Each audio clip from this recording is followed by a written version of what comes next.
you.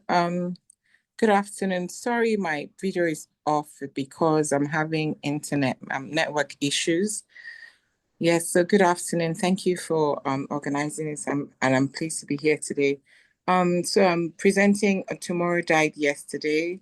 It's a novel that we had published a few years ago in 2012, I think. And but its themes are still relevant today.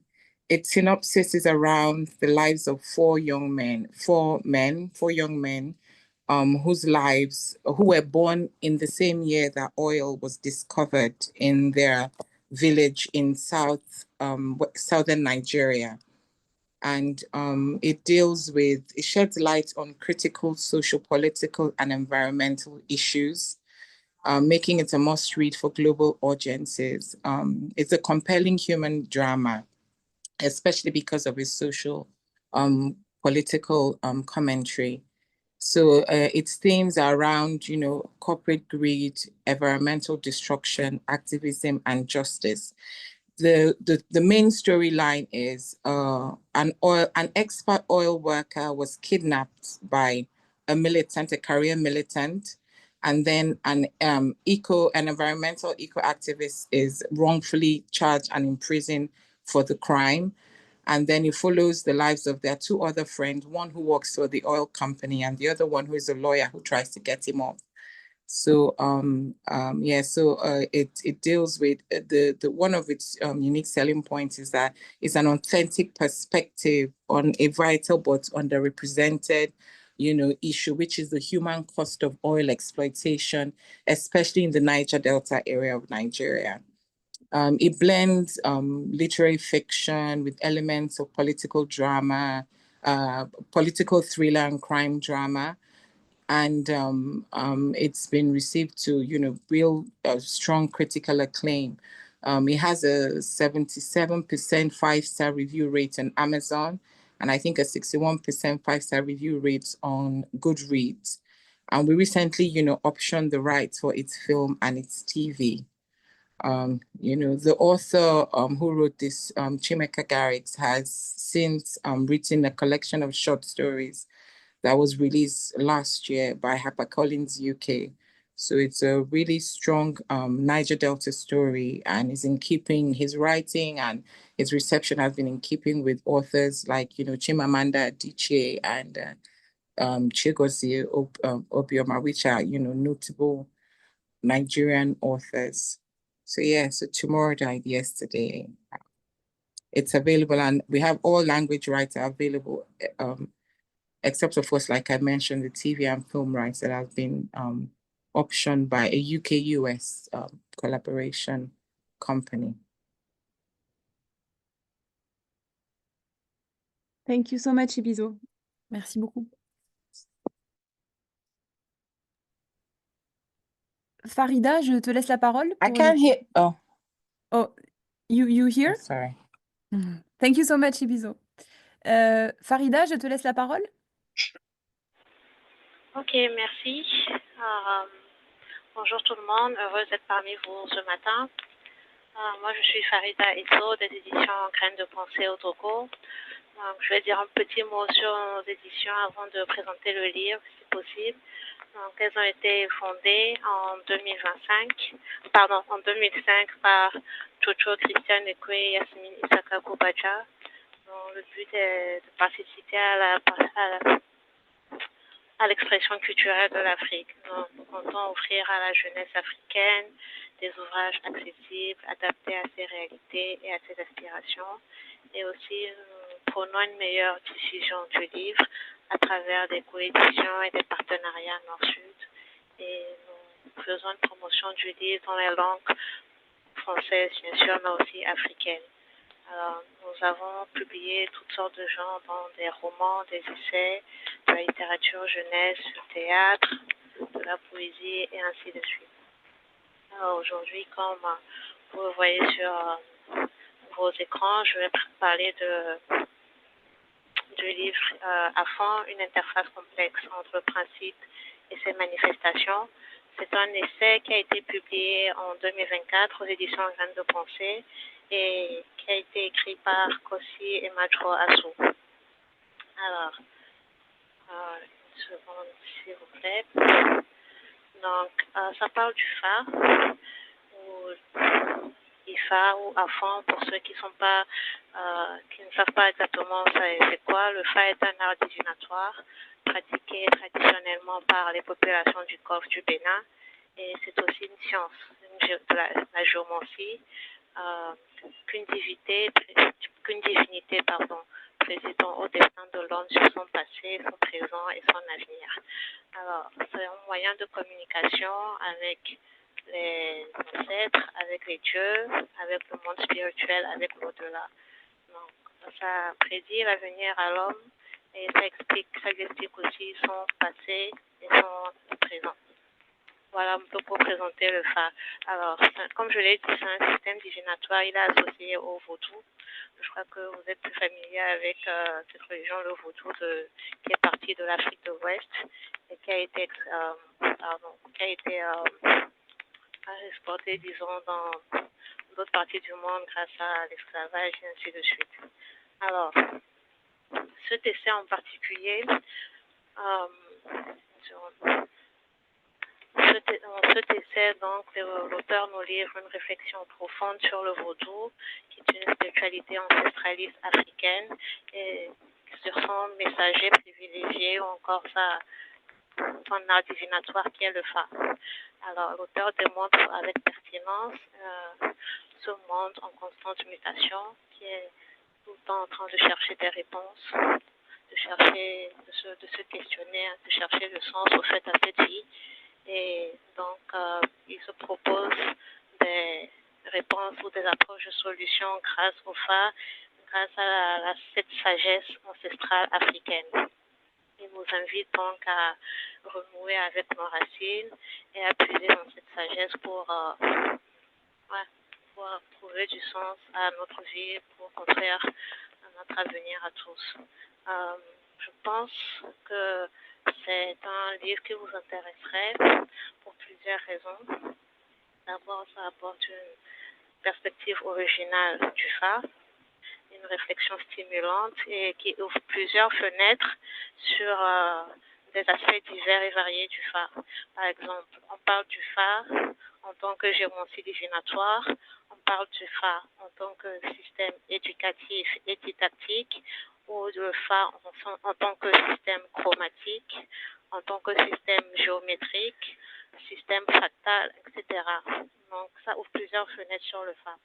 Mais aussi, l'auteur a pour but, disons, c'est un appel à la réappropriation de nos spiritualités endogènes africaines et aussi à la vulgarisation de cette culture africaine pour non seulement la faire découvrir, mais aussi encourager la recherche de nos sagesses ancestrales et aussi lutter contre la diabolisation du vaudou qu'on voit souvent dans la culture populaire.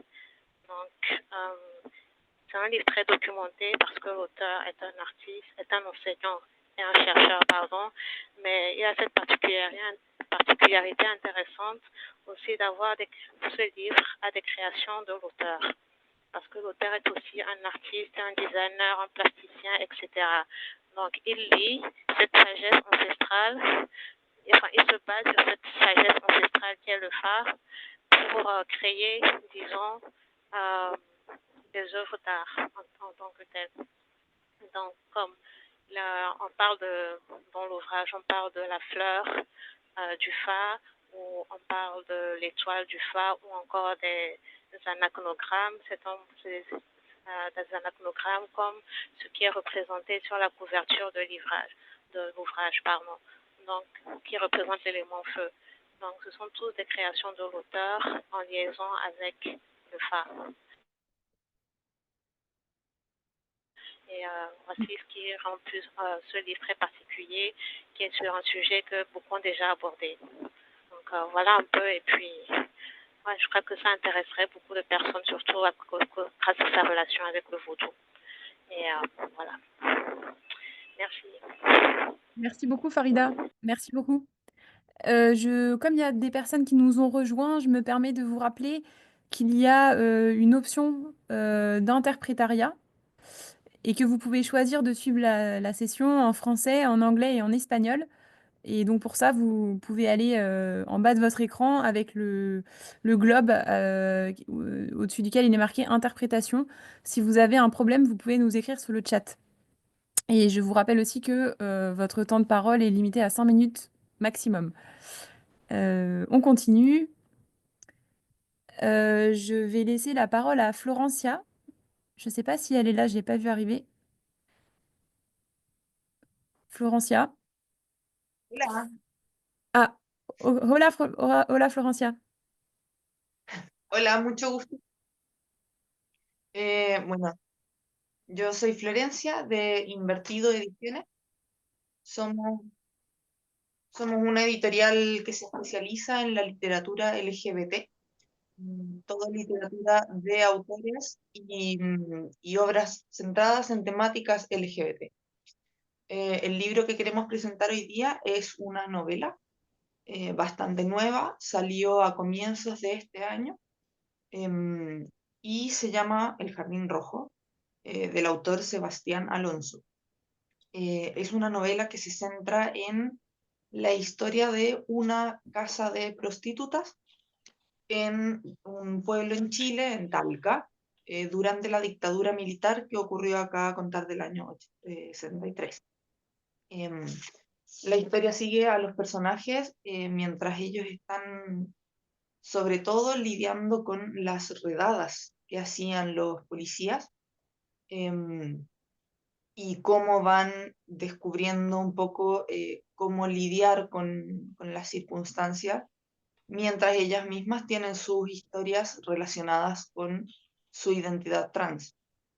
Em, Todos los personajes tienen algún problema relacionado sea con, bueno, sus historias amorosas, su transición, sus relaciones familiares, ¿verdad? Y estas, todas marcadas por el hecho de su pertenencia a la comunidad LGBT y también con la política. Em, Se centra mucho en la agencia de los personajes trans, en su capacidad de acción, que es algo que está recién empezando a verse en la literatura de la comunidad, ¿verdad? Em, Sobre todo es un poco la reivindicación de estas historias. La historia intenta ser bastante fiel a lo que era la experiencia de las personas trans en este contexto, digamos. Entonces también tiene un tono que podríamos decir que es bastante trágico, pero se centra sobre todo en darle una vuelta a ese hecho y a reivindicar las acciones de sus personajes, sus historias, y sobre todo a que no queden como las víctimas, que es lo que suele suceder en este tipo de literatura. Em, el libro fue financiado, o sea, bueno, la investigación del autor estuvo financiada por un fondo concursable nacional. Este proyecto primero iba a ser una obra cinematográfica, entonces em, el autor pudo hacer mucha investigación en torno a un caso real, un prostíbulo que estaba en el sur. Pudo investigar bastante al respecto y eso se traduce en los personajes que vemos en el libro. Las historias son bastante cercanas a hechos que sucedieron, por lo menos la caracterización de todo, del ambiente, y es la primera novela del autor. Em, Eso, eso sería todo, en realidad. Muchas gracias, Florencia. Muchas gracias a ustedes, un placer estar acá. Destin, je te laisse la parole.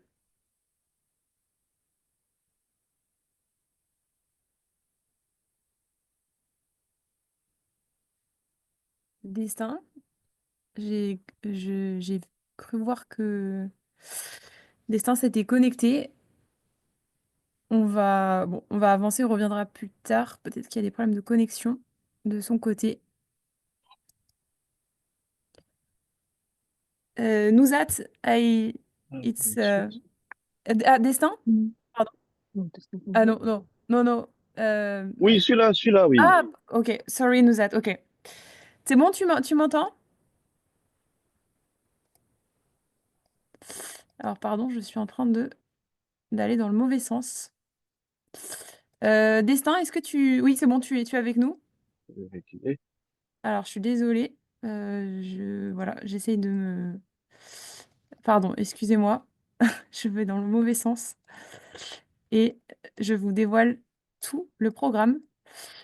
Voilà. Je sais pas comment faire, en fait. Oh là là. Qu'est-ce qui se... En fait, ça fait tout le... Bon. Alors, je vais juste arrêter le partage et je reviens tout de suite vers vous parce que j'ai un souci de... Hop. Vraiment désolée.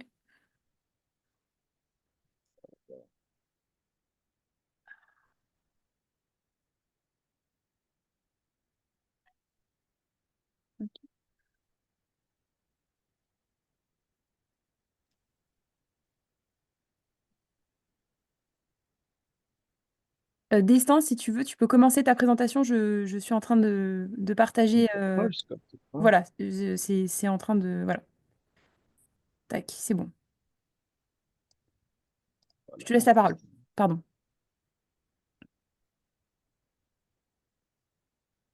Voilà, bonjour à tout le monde. Je pense que je me fais capter, c'est ça? C'est bon?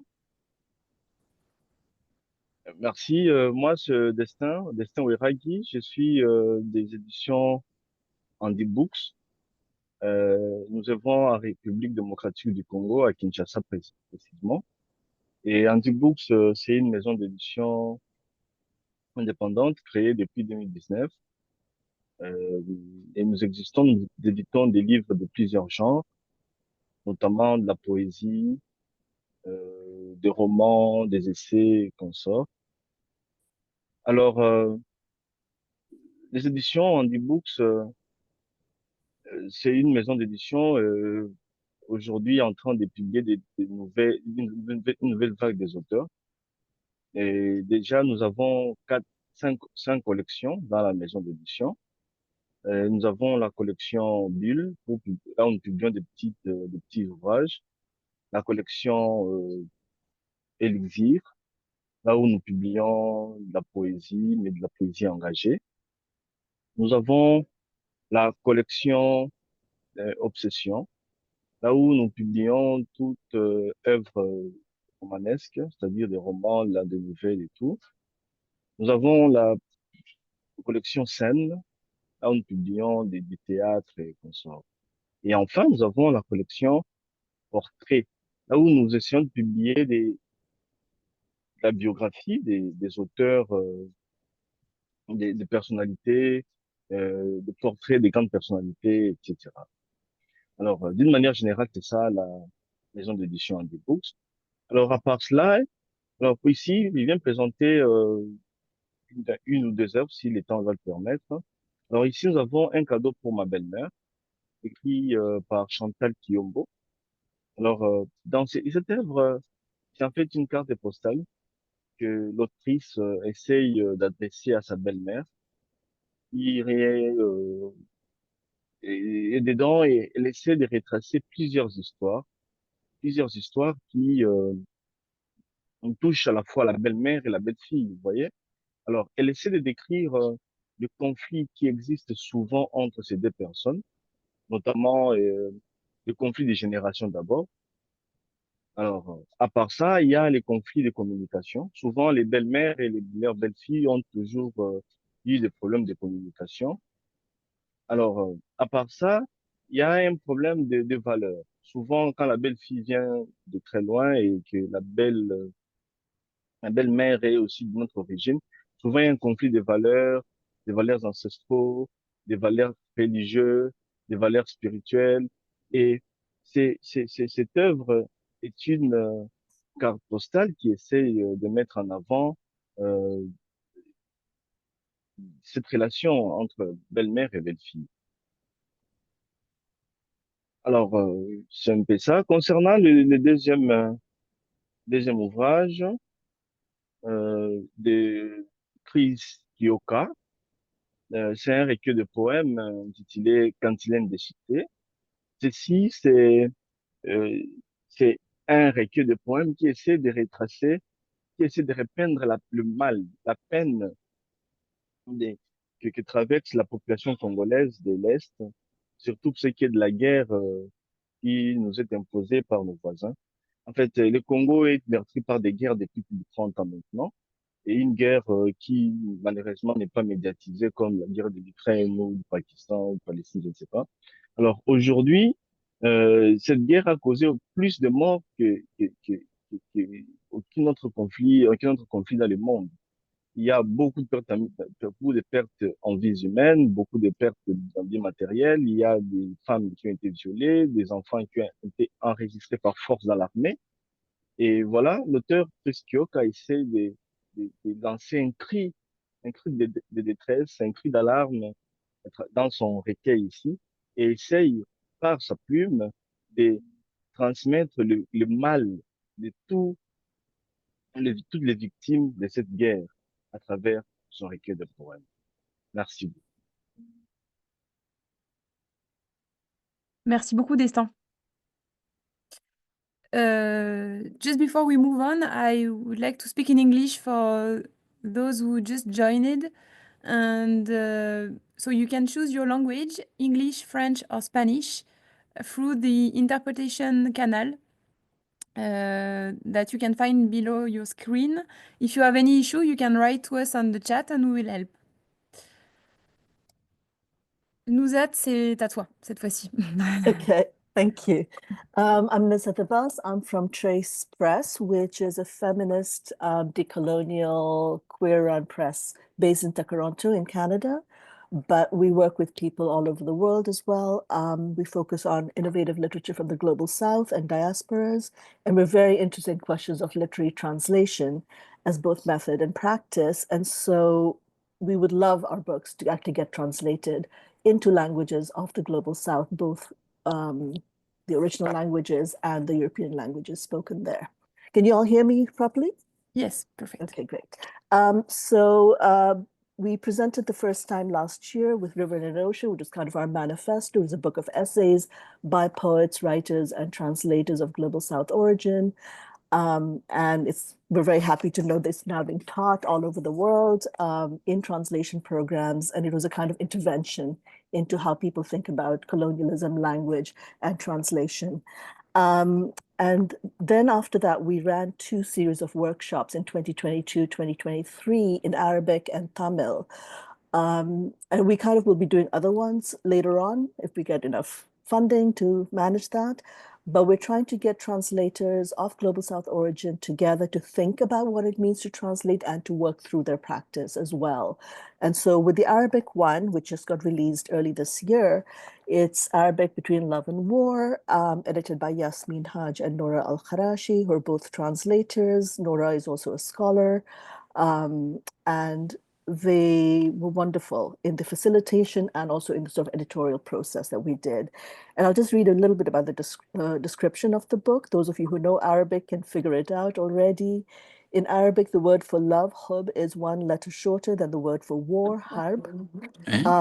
I love the cover, the design that my designer did. And in this collection, translators gather to perform an intimate labor moving words from Arabic into English or reversing such direction from English into Arabic. So we have, for example, Palestinian, American authors like George Abraham, Lina Khalaf Tufaha, whose poems in English we wanted to gather back into Arabic. So it's a bilingual edition.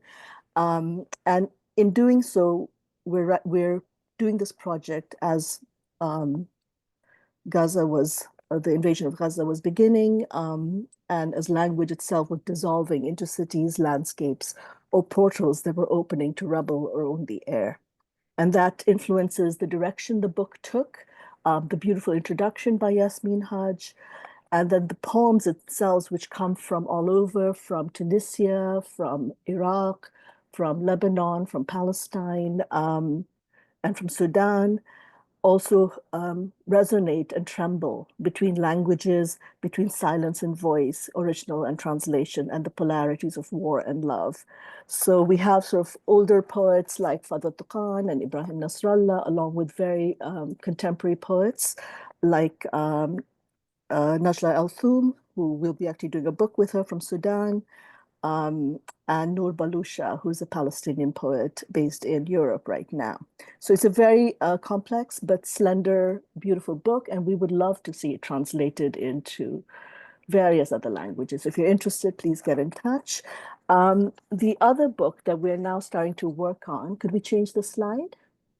And this is, the cover is still in process, so these are early stages, and it'll be coming out probably this May. And this is also part of the project where we did workshops, but this time Toronto, where we're located, has one of the world's largest Sri Lankan Tamil diasporas. I know there are also big diasporas in Europe. So it's very, very important for us to think of what happens to these tremendously ancient languages like Tamil, rooted in the classical poetics of land. And those of you who may know Tamil know about Tenai, which is the poetics of a landscape. And what happens when a language itself is displaced along with its people through colonial and post-colonial upheaval, war, and forced migration.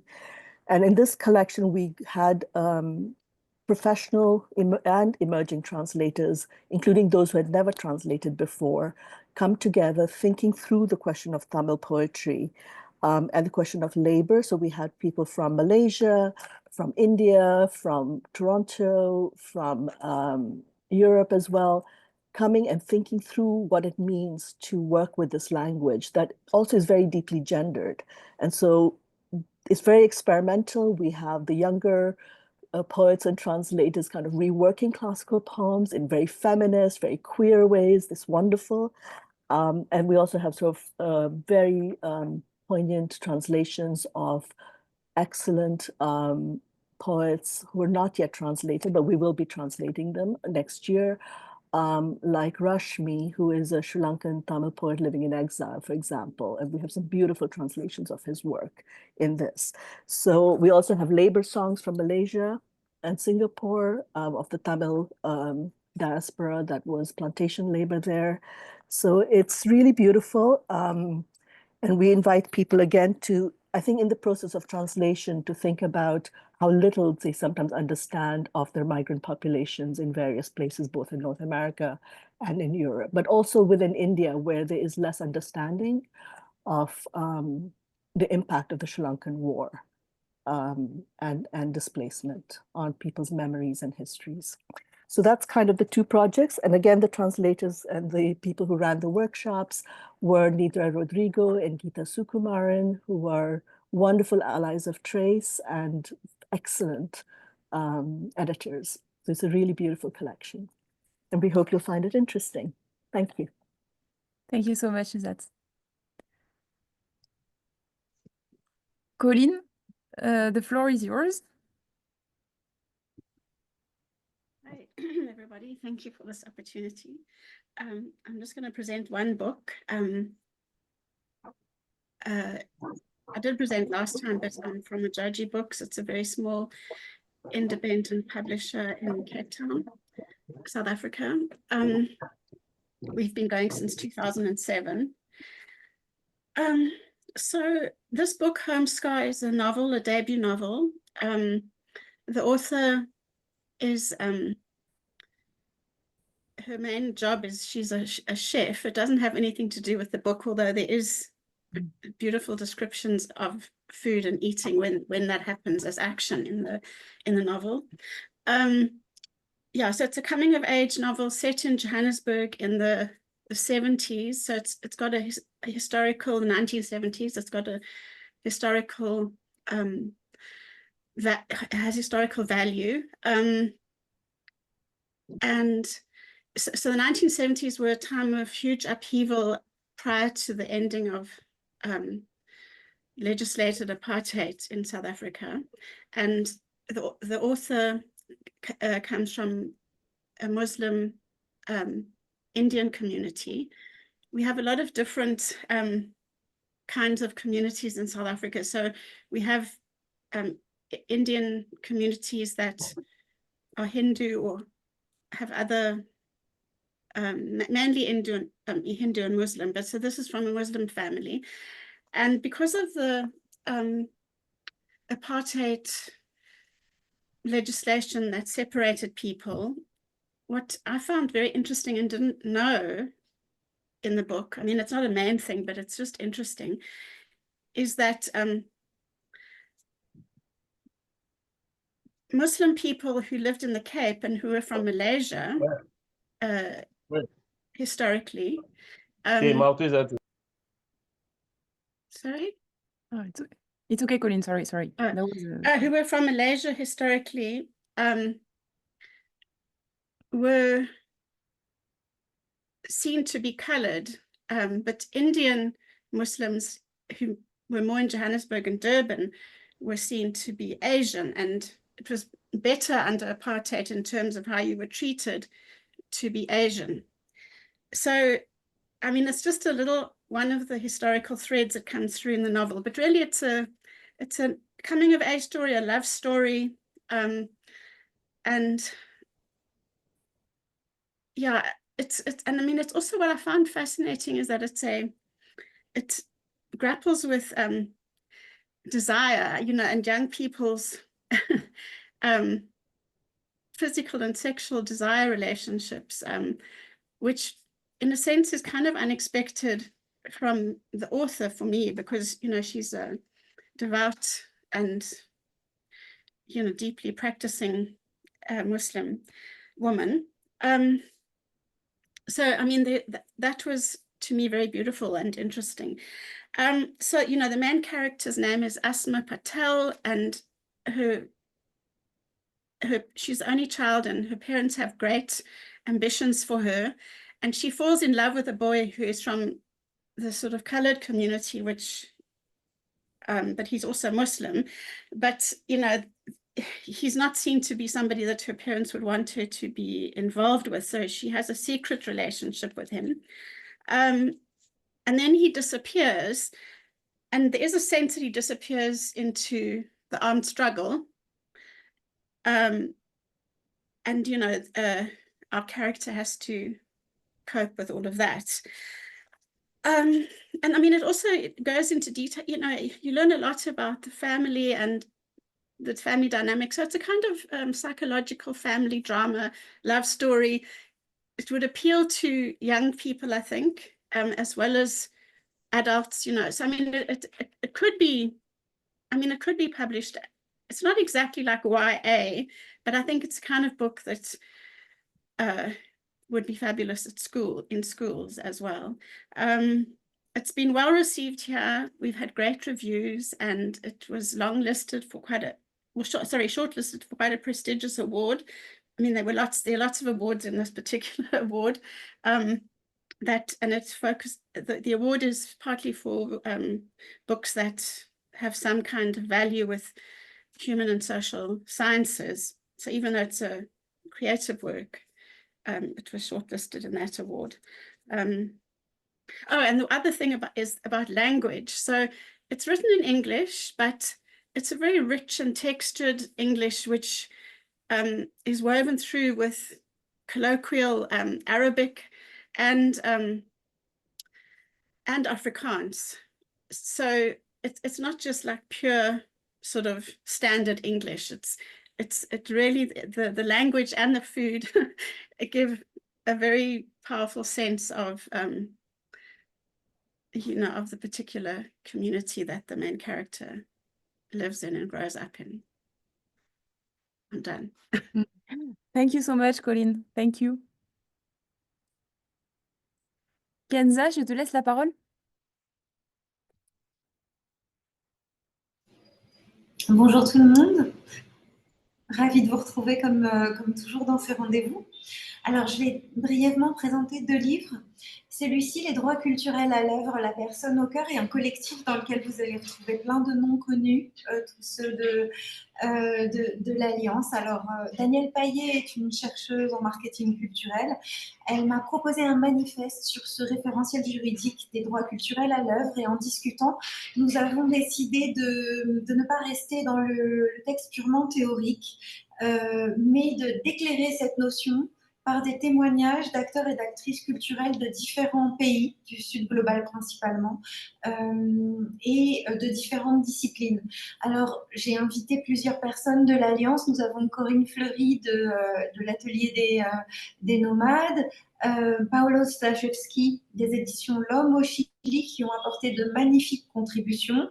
Ange Mbele, qui est aussi une des proches de l'Alliance, qui est distributrice au Cameroun. Il y a plusieurs voix, et puis évidemment, Yaral Radban des Éditions Mémoire d'Encrier, qui est basé au Canada et qui a fait un texte absolument magnifique sur la Palestine. Donc, les droits culturels, c'est peut-être un référentiel qui est peu connu. On a tendance plus à connaître le droit à la culture et à plaider dans le sens d'élargir l'accès à la culture.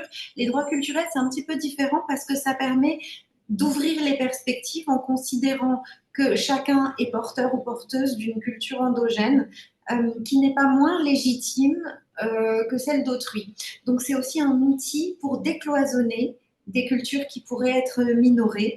On a plusieurs témoignages, par exemple, dans la situation du Maroc sur les cultures amazirs, qui ont pendant longtemps fait l'objet d'une dévalorisation. Voilà. Donc l'idée, c'est que ce référentiel soit un outil de plaidoyer pour plus de justice culturelle et pour une véritable démocratie culturelle, pour les droits à toutes et tous de faire respecter leur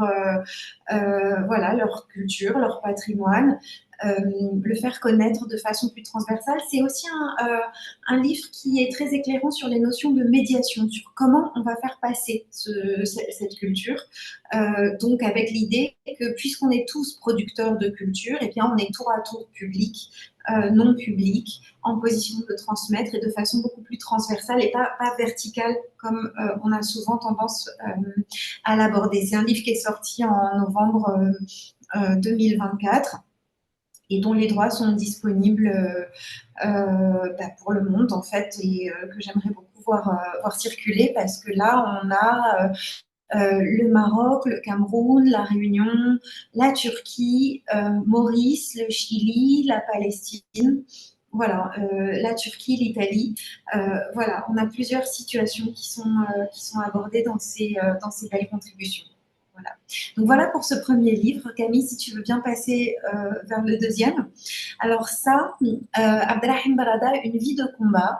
Je suis très honorée de présenter ce livre aujourd'hui parce que c'était quelqu'un que j'aimais beaucoup et qui est un très grand avocat qui nous a quittés il y a bientôt 3 ans. Et Abdelrahim Barada a été de tous les procès politiques au Maroc. Donc là, c'est un livre d'entretien qu'il a réalisé avec Didier Foléas. Didier Foléas est professeur d'histoire au lycée français de Casablanca. C'est quelqu'un qui vit depuis près de 40 ans au Maroc et qui a passé 20 ans à s'entretenir tous les mois avec Abdelrahim Barada, avec l'idée de le faire témoigner sur sa profession d'avocat, sur l'expérience qu'il a eue dans tous les procès politiques que le Maroc a connus, et ils ont été très nombreux. Et c'est à la fois le récit d'un homme de courage et de principe, dont les valeurs et l'éthique sont encore un point de repère essentiel pour nous, et qui retrace une période extrêmement sombre de l'histoire contemporaine du Maroc. C'est un livre remarquablement écrit, qui est une référence pour comprendre la technicité de la dictature, pas seulement au niveau des principes proclamés, mais au niveau de la saloperie quotidienne pour violer les droits humains. Et voilà. Et on a l'honneur d'avoir la préface de 2 grands avocats aussi des droits humains, Maître Henri Leclerc, qui est décédé il n'y a pas très longtemps, et Maître Abdelrahim Jamal, qui continue à porter ses valeurs avec nous. Donc voilà ce que j'ai à partager. Donc ça, c'est pour octobre. On est en train de terminer et la couverture que vous voyez est une couverture provisoire. J'aimerais beaucoup que ce livre puisse voyager. Merci beaucoup, Kenza. Hector, je te laisse la parole. Sí. Hola a todas y todos. Antes que nada, un agradecimiento a la Alianza por este magnífico evento donde nos podemos conocer y conversar. Es realmente muy, muy importante. Bueno, yo voy a presentar dos libros, pero antes voy a hablar de la autora, porque son los dos de la misma autora. Lina Malamud es una periodista conocida en Argentina y en Latinoamérica, es porque es contratapista, hace las contratapas de Página 12, uno de los diarios más importantes de América, del estilo La Jornada de México y otro de los diarios progresistas, digamos. Elina, su contratapa son una prosa poética de alguna manera, es muy conocida porque escribe con su literatura es muy buena y con mucha poesía de alguna manera, ¿no? Que aún toma, cuando toca temas muy duros, ¿no? Temas de represión, de muertes y de demás cosas, es conocida por eso. Elina es judía y se opone totalmente al genocidio de Gaza, al bombardeo que está haciendo Israel de Gaza, a tal punto que recibió amenazas desde Israel. Entonces, nada, acá la presentación de dos novelas. Bueno, esta hilandera de historias, el que está la portada ahí, es justamente una recopilación de los principales artículos que salieron en Página 12 y en otros medios, que toca temas de todo tipo, digamos, desde historias de América Latina, digamos, en defensa de los pueblos originarios, en temas en contra de lo que sería todo el mundo colonial y bueno, hay un poco de todo. Y también otras historias que son de Europa del Este, que ella lo saca mucho de su familia de inmigrantes judíos de hace 100 años en Argentina, por lo menos. Y este es Hilanderas de Historias, es muy simple, pues es diverso, muy distinto, muchas historias. Está ilustrado por Rep, uno de los que él también cede la ilustración a cualquier edición del mundo, ¿no? Se hace en cualquier otro idioma. Esto Rep es tipo Charlie Hebdo, digamos, es conocido. Lo que ven en la portada es un Quijote de Rep que está inclusive en Alcalá de Henares, al lado de la casa de Cervantes. O sea, él es argentino, pero a los españoles les gusta mucho, digamos, como ilustrador y humorista también, ¿no? Bueno, como decía, la prosa de Lina, aparte de ser prosa poética, tiene mucho contenido y contenido político. Y ahora quiero hablar del otro libro de Hilandera de Historias, que quizás es una novela, que ven acá, que además es la edición chilena de Cuarto Propio, de Marisol Vera, otra miembro de la Alianza, porque este libro tiene ediciones argentinas, acá se agotó en Argentina, ediciones en Chile, una edición en Chile que hizo Cuarto Propio, y yo hago siempre la edición en España, la coedición, como Libros de la Araucaria. Lo mismo pasa con el otro libro, el del anterior, que es de Coligua, acá en Argentina, pero en España es coedición con mi editorial. El baile de la buena muerta es una saga familiar que arranca en los comienzos del siglo XX en Europa del Este, de donde proviene la familia de Lina, donde pasaron miles de vicisitudes, de pogroms y otras cosas, y terminaron en la Argentina. Y ahí tiene una cosa muy, pero muy interesante, que es todo un relato de el único pogrom que se hizo en América, en todo el continente americano, que además por la cantidad de muertos es el pogrom más importante del mundo, que la historia oficial, el conservadurismo, la derecha, lo ocultó. En el año 19, unos talleres metalúrgicos en Buenos Aires, talleres Bacena, entran en una huelga importante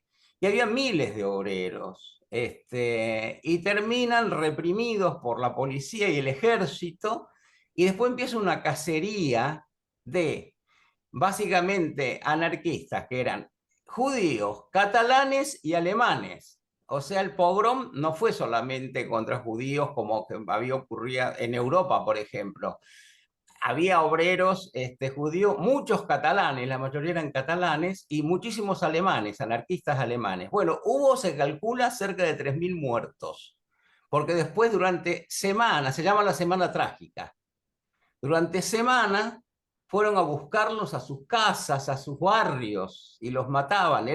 Fue terrible. Eso la historia oficial lo oculta, lo ocultó, porque en ese momento había un gobierno que se supone que era un gobierno hasta popular, que era un gobierno de los radicales, ¿no? Del Partido Unión Cívica Radical. Entonces, la represión fue del ejército y policía contra los inmigrantes, en realidad, que le decían a todos, lo decían rusos, porque no entendían la palabra y se pensaba que eran judíos rusos, pero eran alemanes, catalanes. Bueno, ese relato sobre el pogrom ese es impresionante. Recibí consultas de otras partes del mundo, por cómo está. Tiene, o sea, rigor histórico, porque la familia de Lina participó, eran recién llegados como inmigrantes a la Argentina, y cuentan las historias familiares de esas épocas, ¿no? Bueno, Elina, aparte, es lingüista y es profesora de español para extranjeros, y cualquiera de estos libros que le interesen a los colegas para traducirlo a cualquier idioma, Elina siempre colabora con las traducciones online con los traductores, porque aparte sabe varios idiomas, y entonces el libro puede tener muchos argot, muchos giros del lenguaje popular. Ella siempre con los traductores está online, les ayuda de alguna manera en alguna interpretación. Ya se está haciendo una traducción en Singapur de esta novela, pero está abierta a todas las lenguas de todas maneras. Inclusive al mismo inglés, porque la traducción de Singapur es para todo el área de Oriente, no va a otros continentes.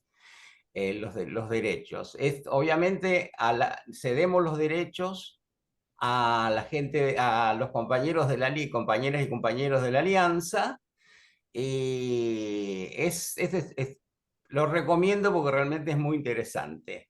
Más que el otro, porque el otro son notas periodísticas, también tiene cuestiones de indigenismo, también de luchas políticas en América Latina y en Europa del Este. Pero esta novela es una novela que tuvo una crítica buenísima.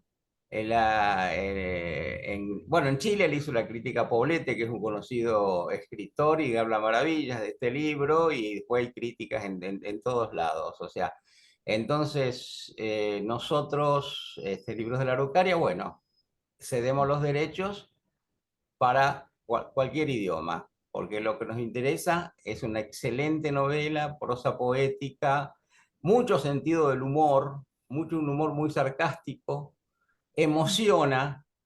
El otro libro, cuando se presentó el año pasado en la Feria del Libro de Buenos Aires, realmente el público estaba lleno, se emocionó.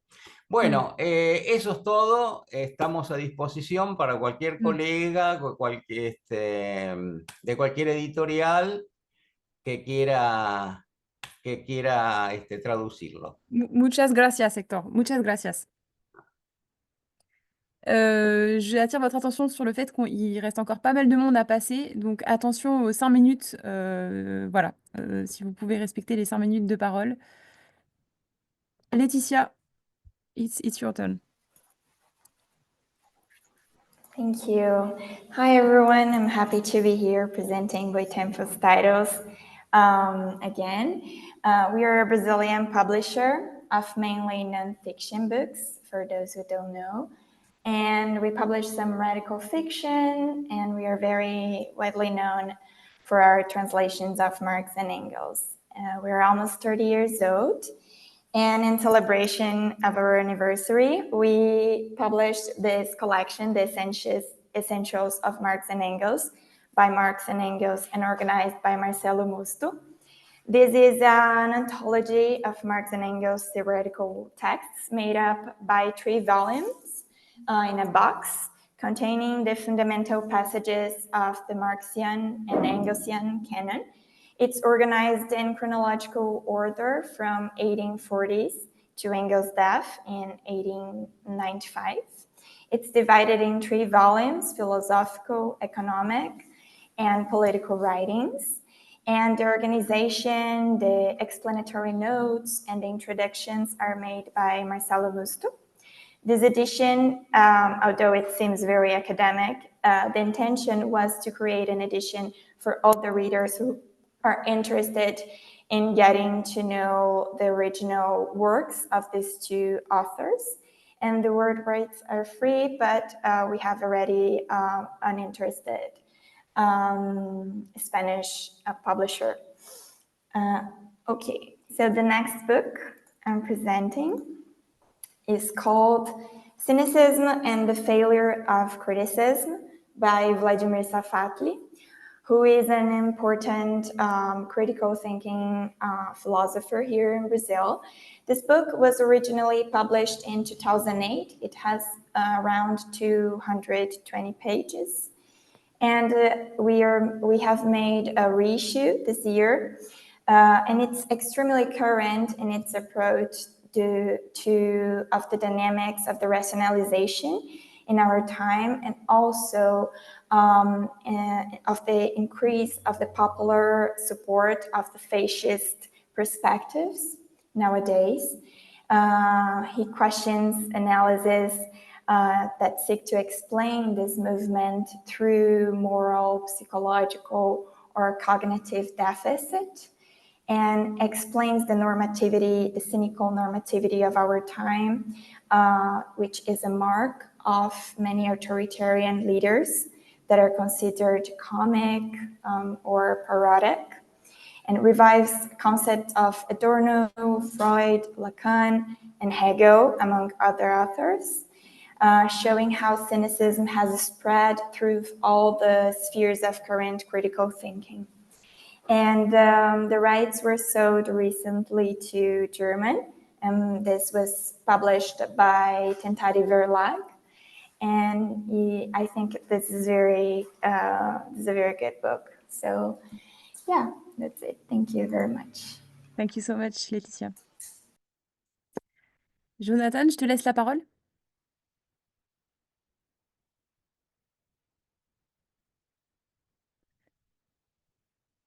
Jonathan, ton micro est coupé si on ne t'entend pas. Bonjour. Oui, bonjour, c'est bon, impeccable. Alors, je suis Jonathan Ikami, éditeur aux éditions Ma Plume Aiguisée. Alors, les éditions Ma Plume Aiguisée a commencé l'aventure littéraire en 2019.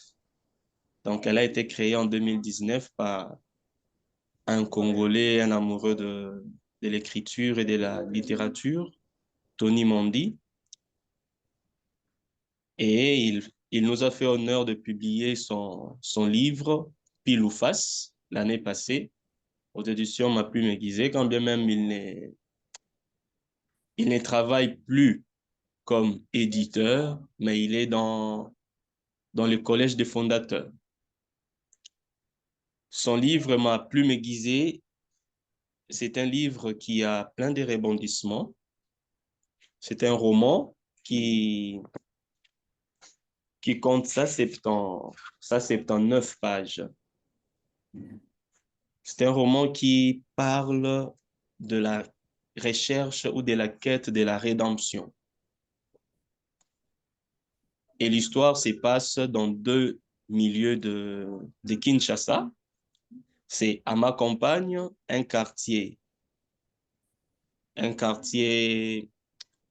entre guillemets luxueux, où vivent les personnes qui ont un certain positionnement, et Tchangu, un district très, très éloigné de ma campagne.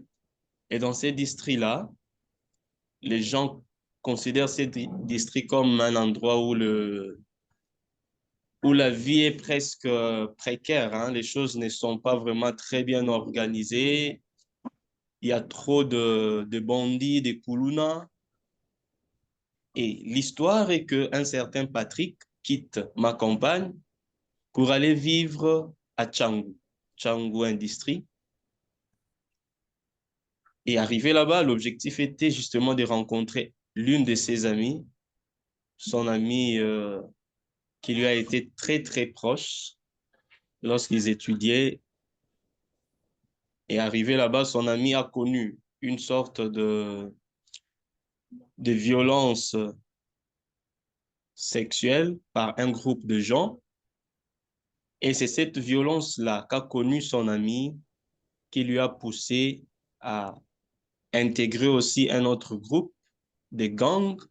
Ils étaient à 3 pour commencer à quêter ou à chercher ces bandits-là. C'est justement à partir de ça que c'est là où l'histoire prend encore plus d'ampleur, d'autant plus qu'en entrant dans cette dynamique de quête des bandits, Patrick vient rencontrer une fille qui a pour nom Alice. Alice, fille d'un haut magistrat du pays. Et les deux étaient liés par un secret. Les secrets, je crois que les lecteurs pourront les découvrir eux-mêmes. Les deux étaient liés par un secret. Mais Alice a été elle aussi violentée par divers gens. Elle a été plutôt kidnappée jusqu'à ce que Jonathan, Patrick ait... excuse-moi de t'interrompre, il te reste plus qu'1 minute pour présenter aussi ton autre titre. Oui, oui. Alors, Voilà, j'ai je suis parlé désolée. d'Ajabou. Oui. Ajabou, déjà, les titres, c'est en swahili, ça traduit miracle. Ça traduit miracle. Et Ajabou, c'est un roman qui parle de la quête de la résilience, où on voit une jeune femme qui a connu beaucoup de péripéties dans la vie et qui cherche à se sauver ou à trouver délivrance dans tout ce qu'elle a connu comme péripéties.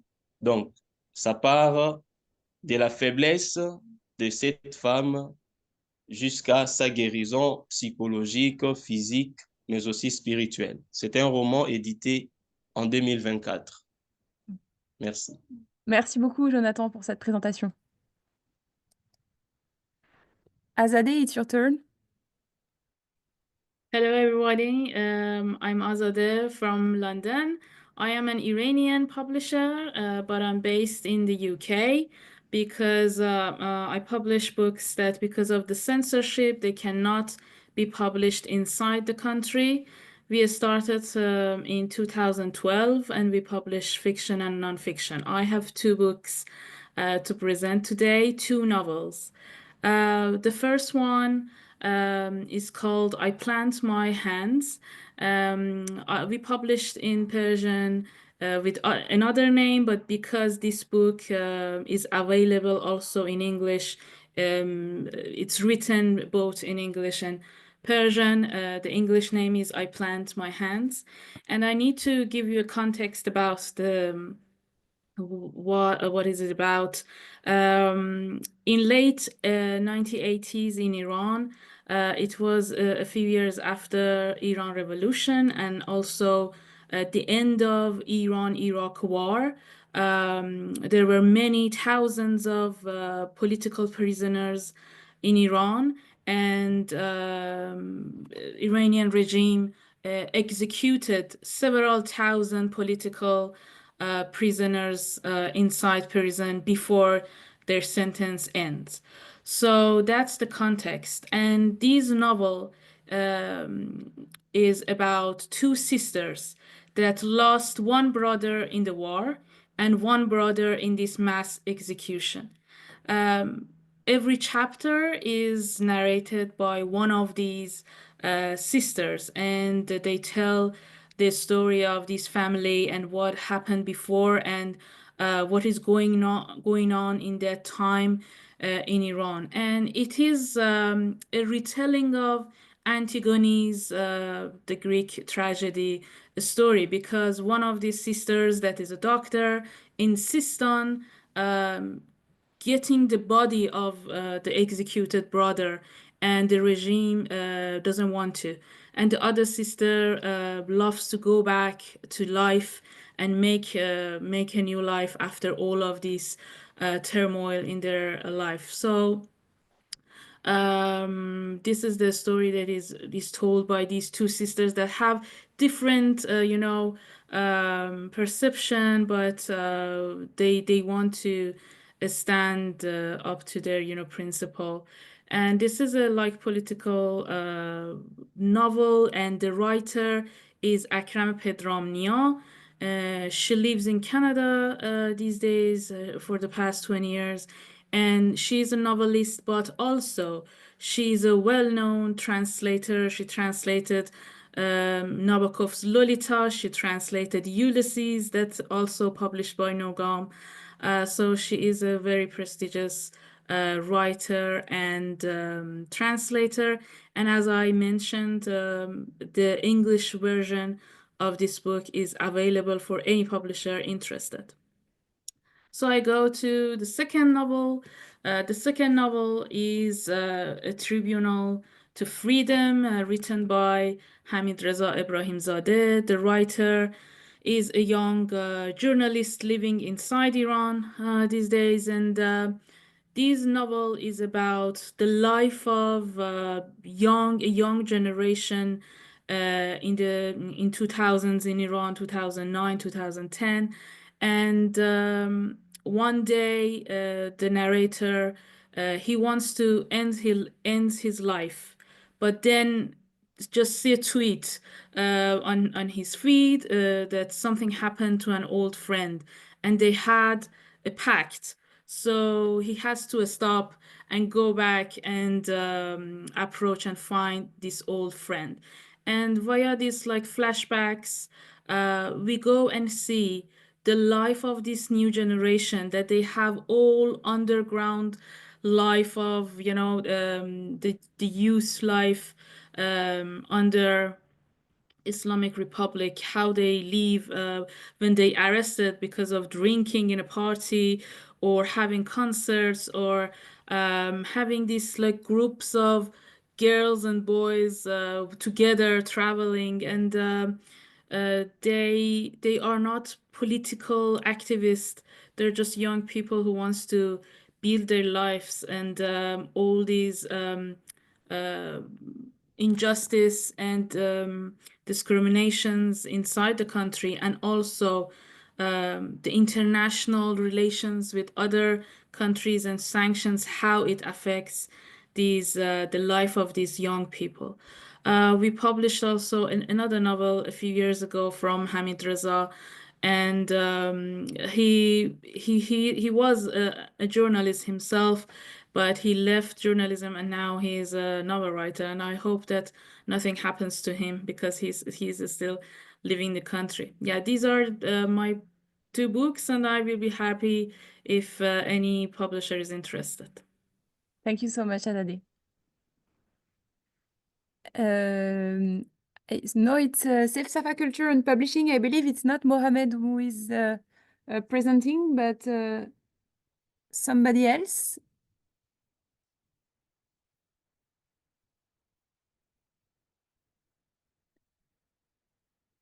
Is and Maggie there?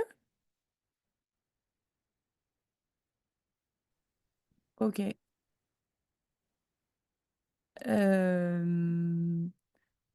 Do you hear us, Ang Magdi?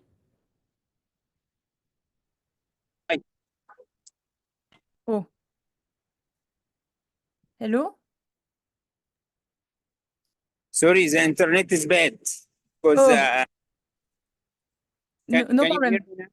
Yes, we can hear you now. Yeah. Can you give me 10 minutes?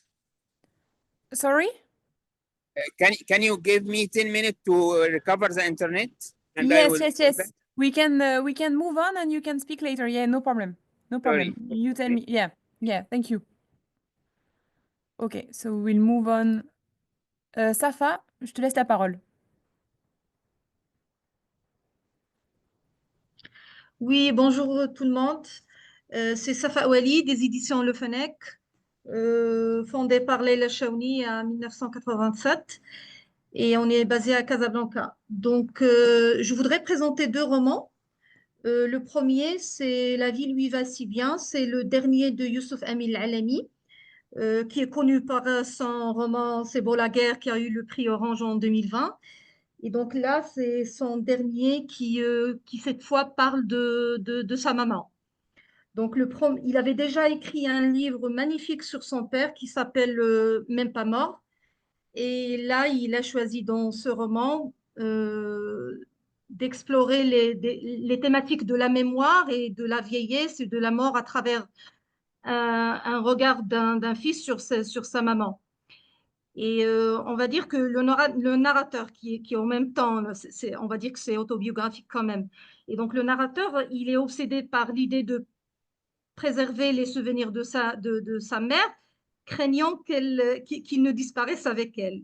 Et donc ce roman, il est une réflexion sur la fragilité de la mémoire et la nécessité de la préserver par l'écriture, que l'auteur utilise comme un moyen de défier la mort et de se saisir de la vie de sa mère pour l'immortaliser dans un livre.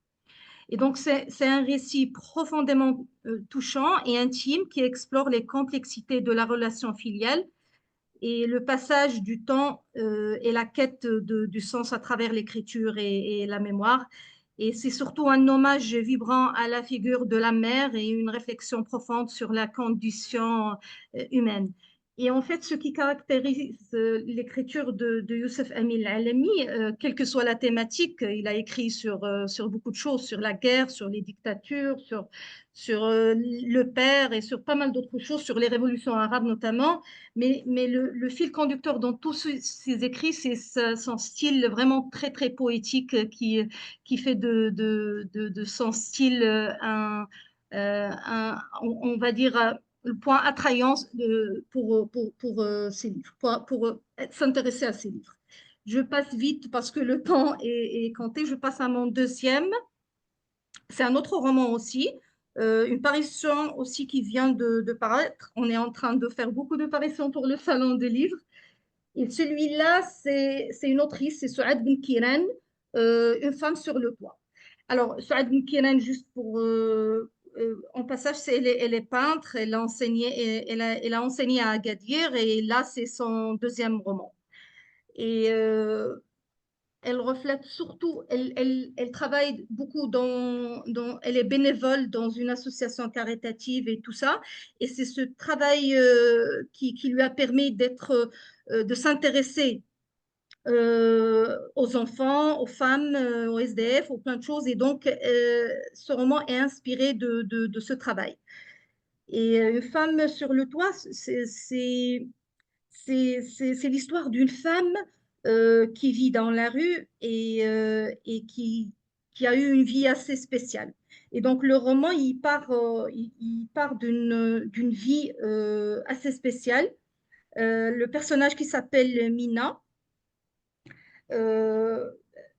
à peu près, il y avait une grossesse, puis on a abandonné l'enfant. Et puis Mina et la fille l'accompagnent pour éviter de se faire égorger par ses frères. Et après avoir abandonné la petite fille qu'elle a mise au monde, elle a survécu en ville en tant que bonne à demeure. Mais à la suite d'un incident chez sa dernière patronne, elle s'est retrouvée à la rue et a choisi d'y rester. Donc, elle a vécu adossée à un pylône durant 5 ans, jusqu'au jour où, au cours d'une rencontre fortuite, elle apprend que l'enfant qu'elle a abandonné 30 ans plus tôt a été adopté et que ses parents adoptifs viennent de périr dans un accident de la route. Donc, elle décide de mettre de l'ordre dans sa vie et d'aller à la recherche de cet enfant. Et donc, au début du roman, le lecteur suit Mina à la recherche de sa fille, mais dans sa quête, elle va d'abord à la recherche de sa féminité reniée et de l'estime d'elle-même. Et si le roman s'ouvre sur une femme déchue, dépouillée de tout, jusqu'à sa propre peau, et se ferme sur une femme debout et décidée à prendre sa place dans la société. Je voulais juste faire une remarque, c'est que ces deux romans, il y a une signature au Festival du Livre de Paris, le 12 avril, au Grand Palais. Vous devez peut-être savoir que le Maroc est l'invité d'honneur au festival. Et donc, il sera le samedi signé par le premier par Youssef Amin Alami et le deuxième par Souad Benkiran.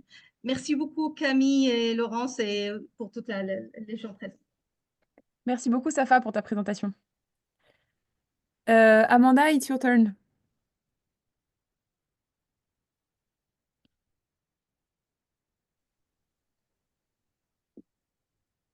Hello. Hello. So first, a little bit about Between the Lines. Between the Lines was founded in 1977. It's a proudly left-wing press based in Toronto, Canada. We publish nonfiction books that expose and challenge oppression in our society and reflect our activist roots and our commitment to social justice struggles. And you can find out more about the press on our website at btlbooks.com. The first book I want to present is Banging on the Walls of the Tank, Dispatches from Gaza by Haider Eid. In the hope of continuing the legacy started by the likes of Ghassan Kanafani, Edward Said, and others, Palestinian academic and activist Haider Eid has written Banging on the Walls of the Tank to represent deliberately unheard Palestinian voices. This title is taken from a line in a story by Ghassan Kanafani, Banging on the Walls of the Tank, has become one of the most loved metaphors in Palestinian discourse of resistance. It is a reference to making noise in order to be heard, to draw the attention of the world to one's suffering. Banging on the Walls of the Tank is a collection of Eid's personal reflections and testimonies as he lived them during the last 18 years in Gaza. The genocidal blockade, the 2009 massacre, the 2012 onslaught, the 51 days of constant Israeli attacks in 2014, the Great March of Return, the ongoing genocide, and the way forward. Those 18 years have undoubtedly played a crucial role in the formation of the Palestinian question and the fate of 2.3 million residents of Gaza, as well as in the formation of Eid's own personal consciousness. Providing an insider's perspective, Eid's very personal stories of survival and loss complement his compelling essays about political alternatives, opportunities for resistance, and prospects for a just peace after more than a century of dispossession. Haider Eid is an associate professor of post-colonial and postmodern literature at Al-Aqsa University in Gaza, Palestine, and a research associate at the Center for Asian Studies at the University of Pretoria, South Africa. He is on the advisory board of the Palestinian Campaign for the Academic and Cultural Boycott of Israel, or PACB, and a member of the board of directors of the Deal Resource Center for Palestinian Residency and Refugee Rights. He is the author of Worlding Postmodernism, Countering the Palestinian Nakba, and Decolonizing the Palestinian Mind, which was longlisted for the Sunday Times Literary Awards in South Africa. The book is 220 pages, and we will publish it in English on May 6th. And the next book that I want to tell you about is Partisans, which is a graphic history or a nonfiction graphic novel of anti-fascist resistance. And this is a new comics collection edited by Raymond Tyler and Paul Buell. It tells the stories of anti-fascist resistance movements across Europe during World War II. It includes 11 brand new comics, but created by legendary and upcoming writers and comics artists. And through vivid illustrations and compelling narratives, Partisans brings to life the struggles and triumphs of those who resisted fascism. Within these pages, readers will encounter stories of resistance from the rugged mountains of the Balkans to the urban landscapes of occupied Europe. As the Nazi army invaded Eastern Europe and Mussolini's forces occupied Greece and Yugoslavia, the resistance to the fascists grew. Like those who had fought courageously against Franco's fascists in Spain, anti-fascists across Europe organized to fight back. What we know as the resistance was a broad movement, which largely aimed to restore pre-existing governments. But others, men, women, and even children, organized as distinctly left-wing resistance movements. made up of socialists and anarchists and allied with communist parties. From France to Poland, Greece to Holland, they fought not just against fascism, but also for a different kind of future. And these were the partisans. As we strengthen our resolve to fight a new form of fascism taking hold around the world, these stories and these comics of the courage and sacrifice of those who came before us provide inspiration to light our way. Partisans is 120 pages, most of it comic pages. It includes a foreword and an afterword and a timeline of World War II. And it will be published in English in August. And I also got a short video about it to show you some of the art. Yes, Thanks, Camille. I'm good. Thank you so much, Amanda. I'm going to share the short video. Just bear with me. Sorry.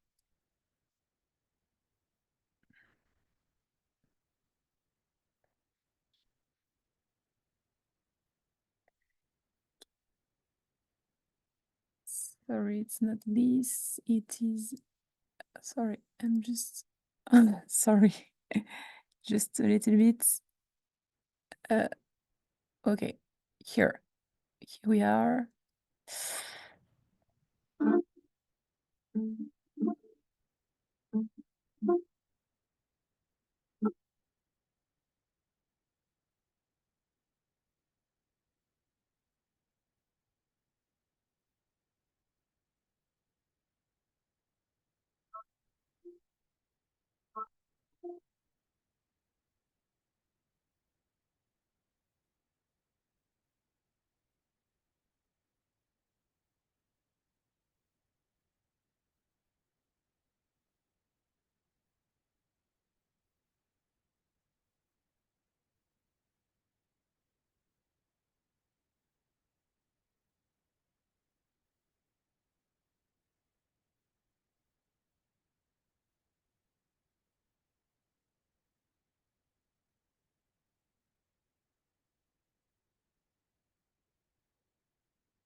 Magnifique. Sorry. Sorry. Ce spectacle, mais je le trouve extraordinaire. Je suis très émue. Je suis Sorry. I'm just.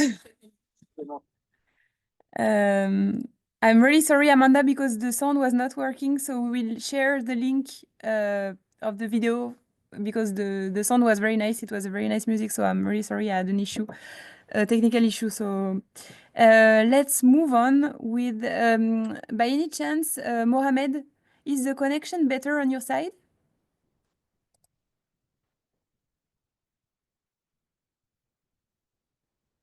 Mohamed?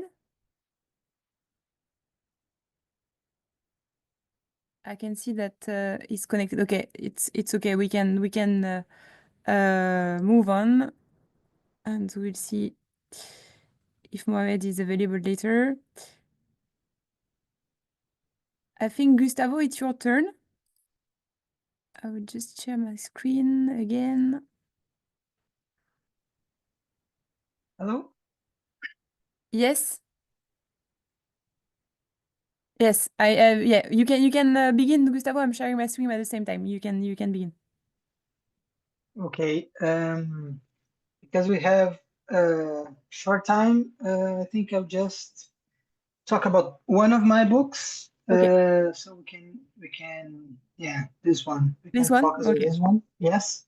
Yes. So this book is called Mãezinha, which means little mom, let's say. And this is a very specific expression that is used to refer to the mothers waiting for their children in the pediatric UCI. So it's kind of a derogatory way to refer to the mothers. And this book tells a story of a doctor that has an emergency C-section, and she has her baby, but of course her baby is not okay.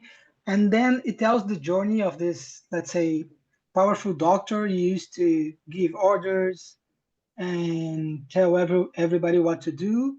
This journey to become, let's say, a little mom or a patient, someone like looking for a human connection and in desperate need of the doctors and of the nurses she often despised before. It's a pretty universal story. It's a story of I would say a little bit of survival, a little bit of humanization, a story of putting yourself in a, let's say, humbly in the other people's shoes.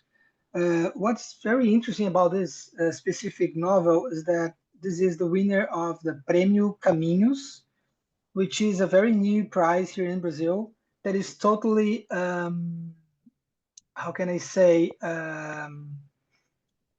we have anonymous applications for the prize. The prize is only for first novels, so debut authors. And we, the publishing house, we accepted to publish the book, whatever was the winner. So we never had a clue about who was going to win the prize, and we didn't know even the jury who were them. So just after the whole process, we got to know the author, we got to know the story. So it was pretty much a journey of trusting the text, trusting the literature, trusting the content. And we were very happy because the book is pretty good, and actually the author is very interesting as well. She is a doctor herself, but from the Amazon part of Brazil. She has a very interesting journey of being an adopted child. So it's kind of the whole package, as we used to say. So the book is going to be out in the Brazilian bookstores in 3 weeks from now. And that's it. It's a pretty universal story, but within this very specific Brazilian healthcare system, let's say,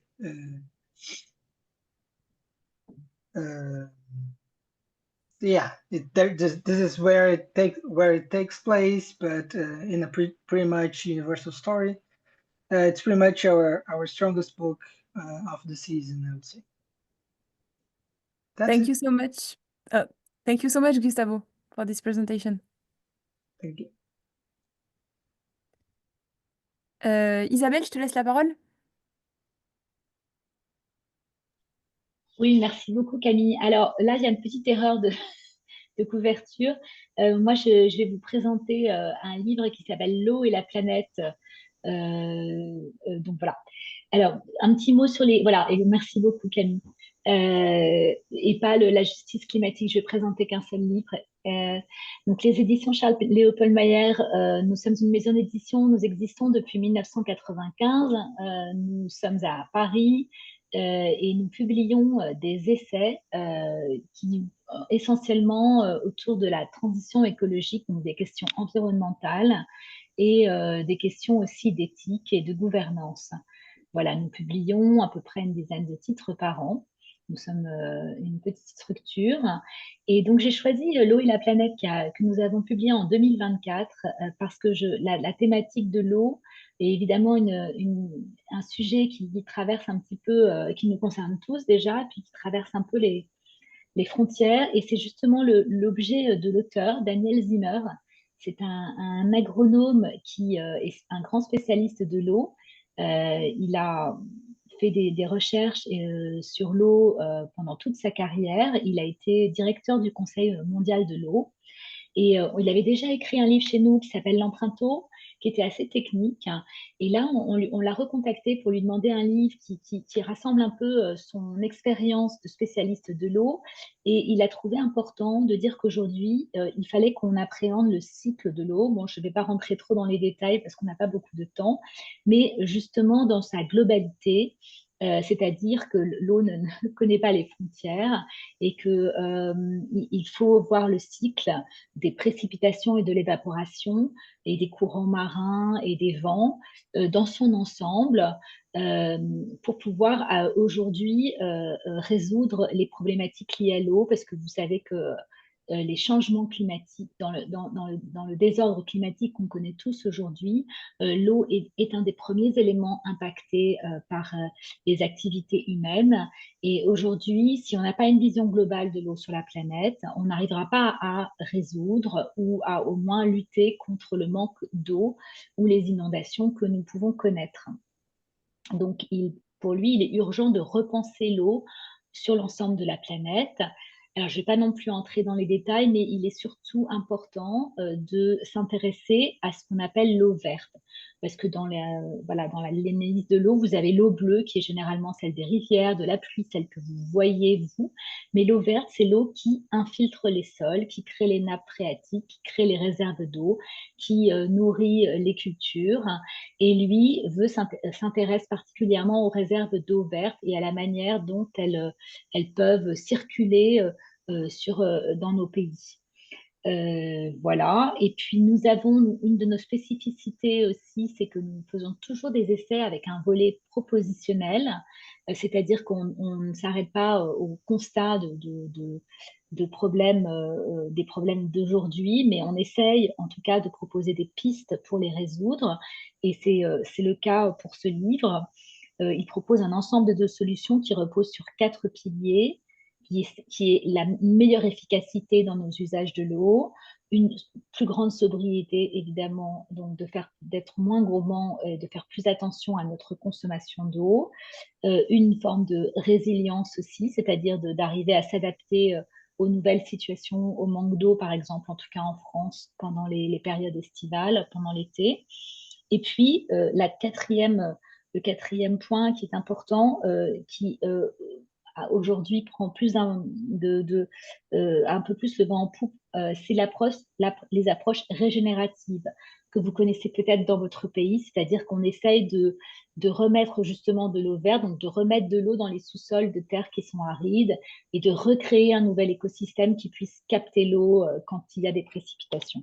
Voilà, donc c'est un sujet un peu technique, mais vraiment très facile à lire dans ce livre petit que nous avons nous publié en poche, mais qui pourrait être publié dans une autre collection. Le livre, si vous voulez le consulter, nos livres sont, après 6 mois après parution, ils sont accessibles en ligne. Ils sont téléchargeables en PDF gratuitement. Je peux aussi vous l'envoyer si vous êtes intéressé.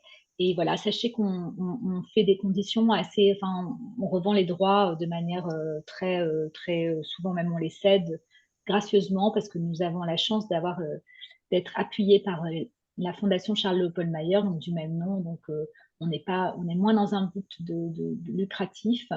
Donc, voilà, on serait ravis. Moi, je serais vraiment ravie que ce livre puisse être traduit et diffusé dans d'autres langues pour faire l'objet de débats, de discussions. Voilà. Merci beaucoup, Isabelle. Slava, it's your turn. Hi.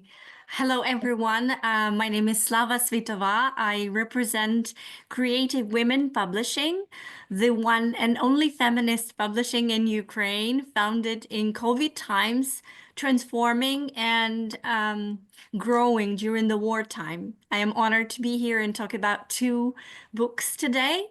The most noticeable and scandalous book of ours, the funniest one, and also the bestseller. The book that literally makes women cry, but with tears of laughter. The book's name is I Forgot My Panties.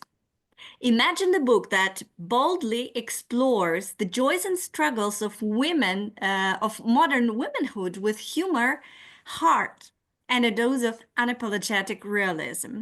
I Forgot My Panties by Maya Tulchinska is exactly that. A hilarious and insightful guide to the everyday life of an ordinary Ukrainian woman, but its themes resonate with women and men worldwide. This book is raw, witty, and empowering exploration of what it means to be a woman in today's world. It dives into the highs and lows of femininity, from the societal pressure and gender inequality to the everyday battles with self-image, relationship, and constant balancing act of life. The author addresses complex issues like misogyny, imposter syndrome, menstruation, and body image, but she does so in a way that it invites laughter rather than tears. In I Forgot My Panties, female readers will recognize themselves. The book masterfully blends personal anecdotes with sharp social commentary, creating a space for women to laugh at the absurdities of life while also sparking a desire for change. It's a celebration of resilience, a call to action for self-love, and a reminder that laughter is not only an antidote to pain, but a powerful tool for transformation. Why we think this book will appeal to international audience?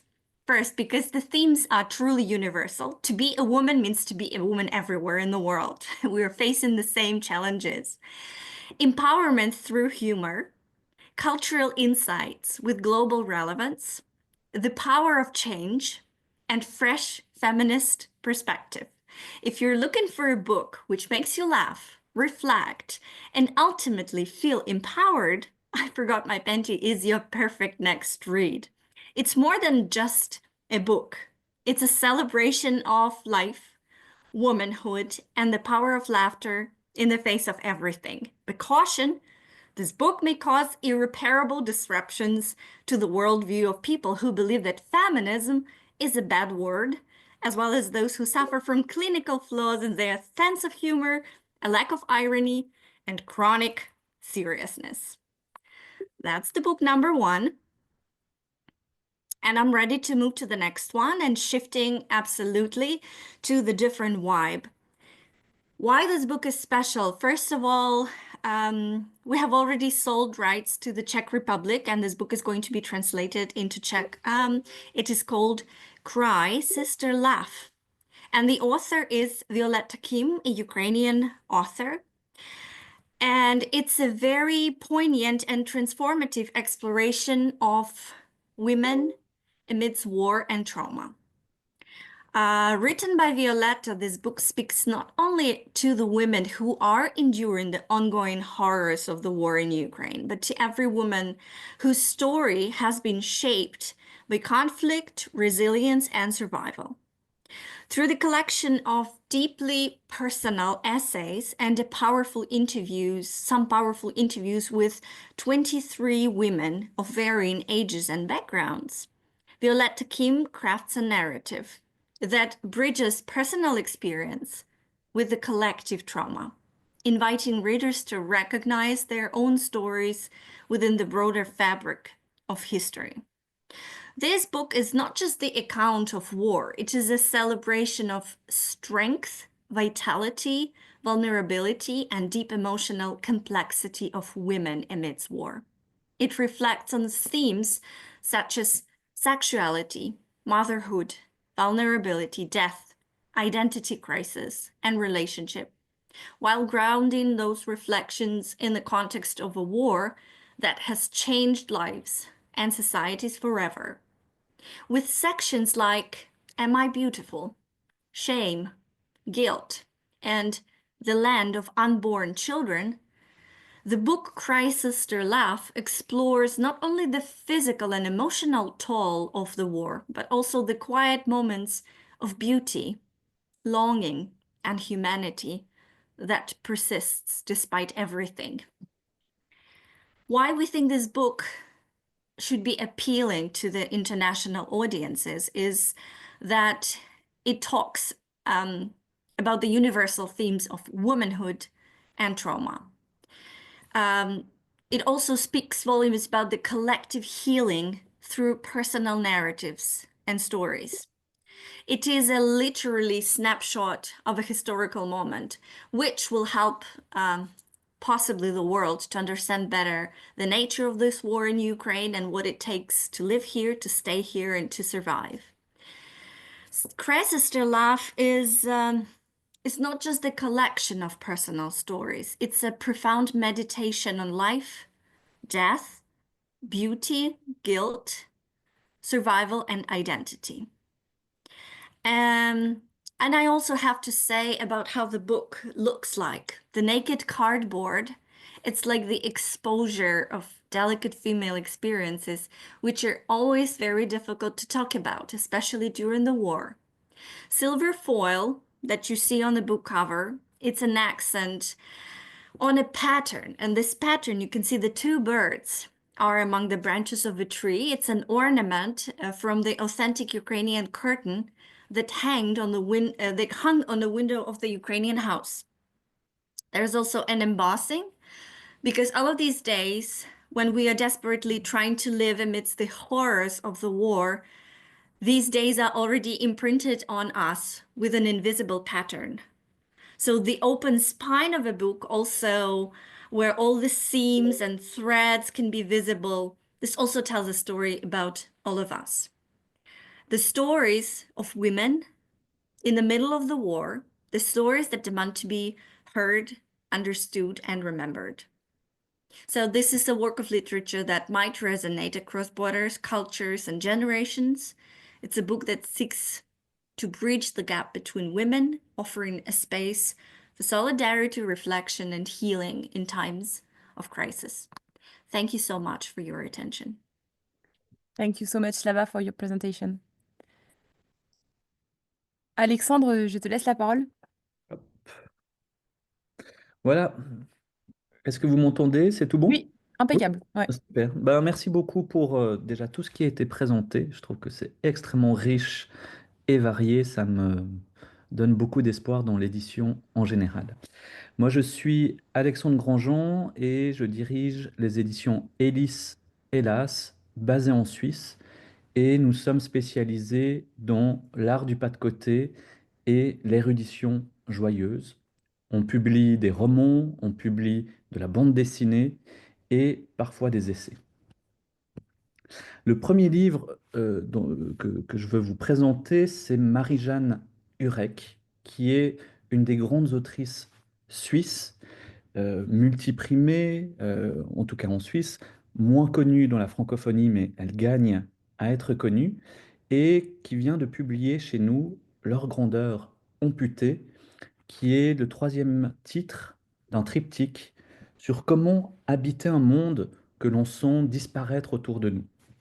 Et là, pour le coup, dans ce roman-là, le monde disparaît véritablement parce que nous suivons une mère courage et ses deux enfants dans une ville qui est en train de se démonter sur elle-même, qui est en train de s'autoconsumer.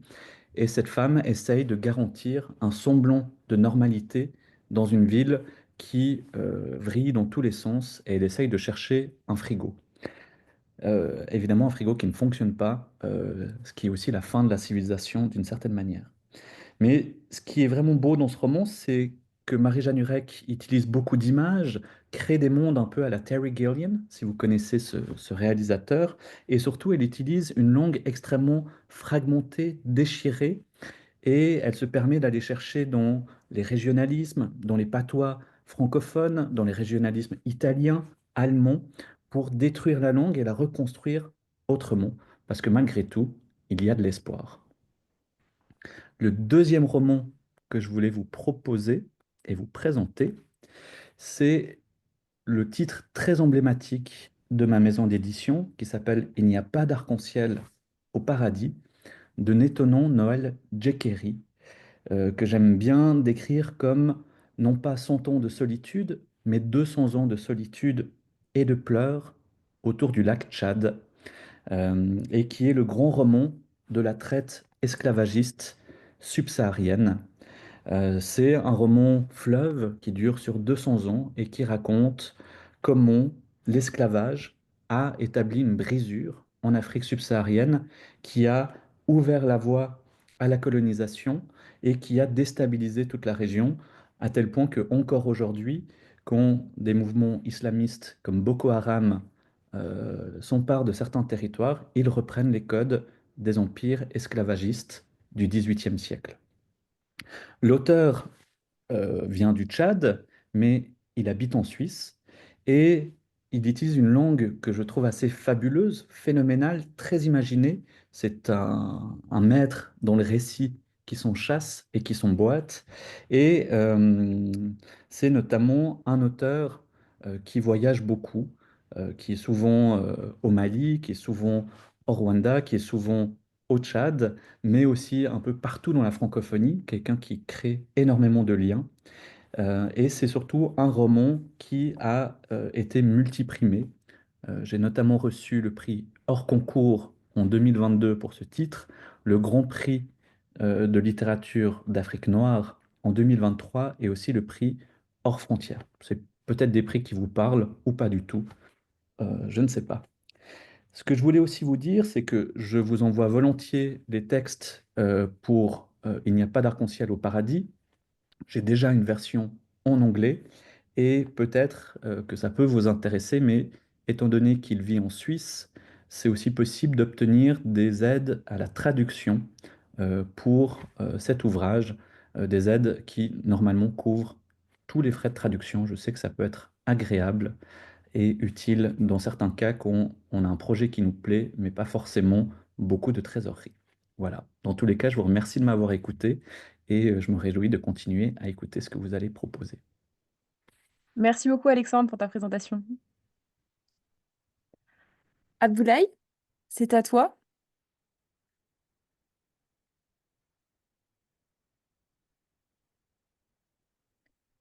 Abdoulaye?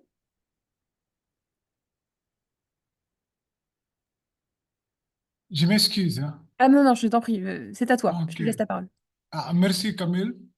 Bonjour à tout le monde. Je suis Abdoulaye Silla et je représente la maison d'édition Si Mon, qui est partagée par 3 aventuriers. Et le livre que je voudrais vous présenter, c'est un de nos best-sellers. Le titre, c'est Jumbai. Et le thème, on parle, pardon, c'est un livre qu'on recommanderait surtout à nos confrères africains parce qu'il s'agit là d'un mélange de essentiellement 3 thèmes. Le mythe, l'histoire et la tradition orale. Vous savez, ce pays qu'on appelle Guinée Bissau aujourd'hui, hier était très convoité par plusieurs puissances européennes. Les Portugais, les Hollandais, les Français, les Anglais. Et ce travail contient la recherche qui a été faite dans l'ancienne capitale, qui s'appelle Boulama. Donc, il s'agit là d'une tentative d'explication de tout ce qui s'est passé avec beaucoup de mythes, n'est-ce pas? Mais qui garde l'essentiel, c'est l'aspect de l'histoire racontée par les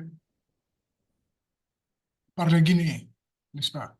Nous connaissons la version européenne, les versions européennes, mais nous pensons qu'il faut toujours essayer de connaître, de divulguer des versions, nos versions, n'est-ce pas?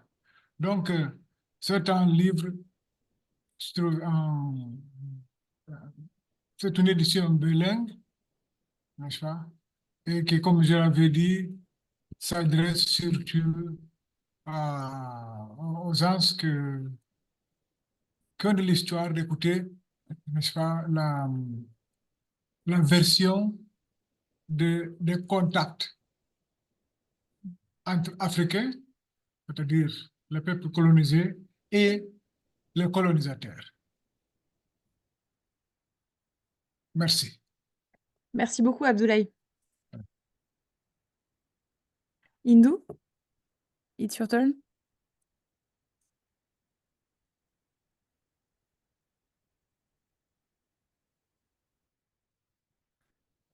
Indu?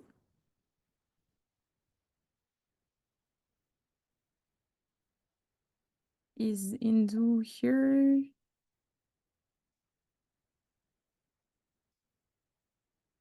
Okay.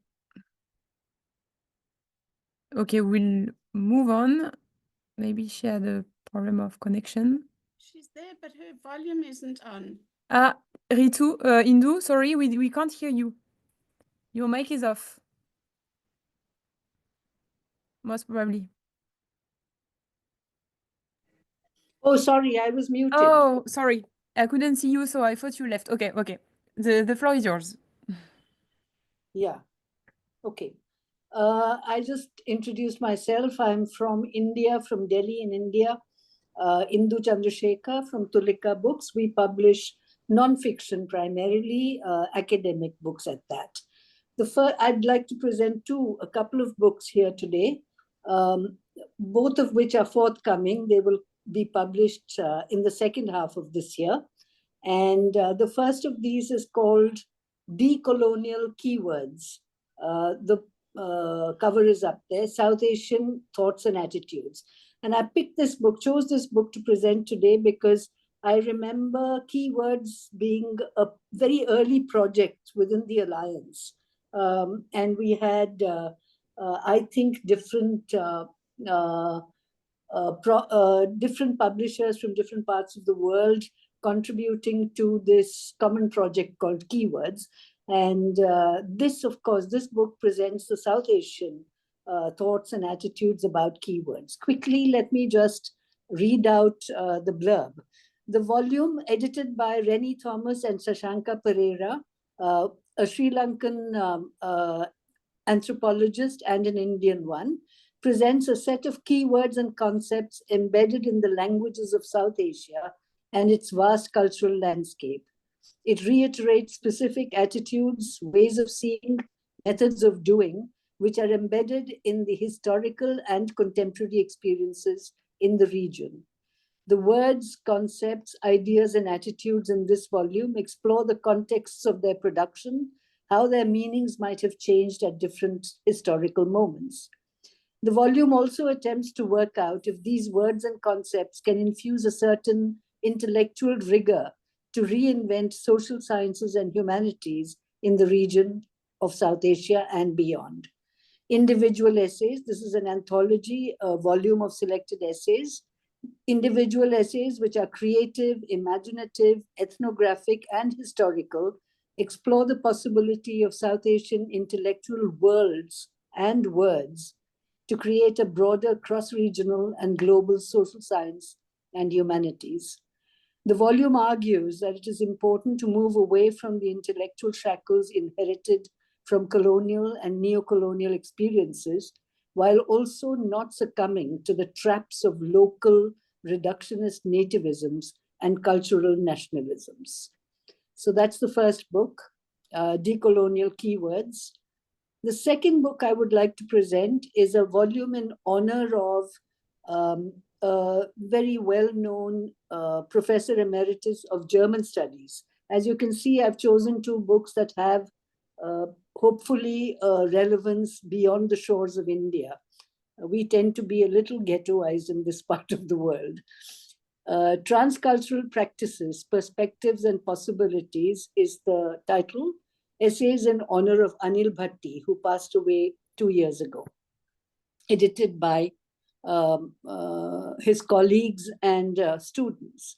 This volume brings together essays written in honor and memory of Anil Bhatti, Professor Emeritus of German in Jawaharlal Nehru University, Delhi.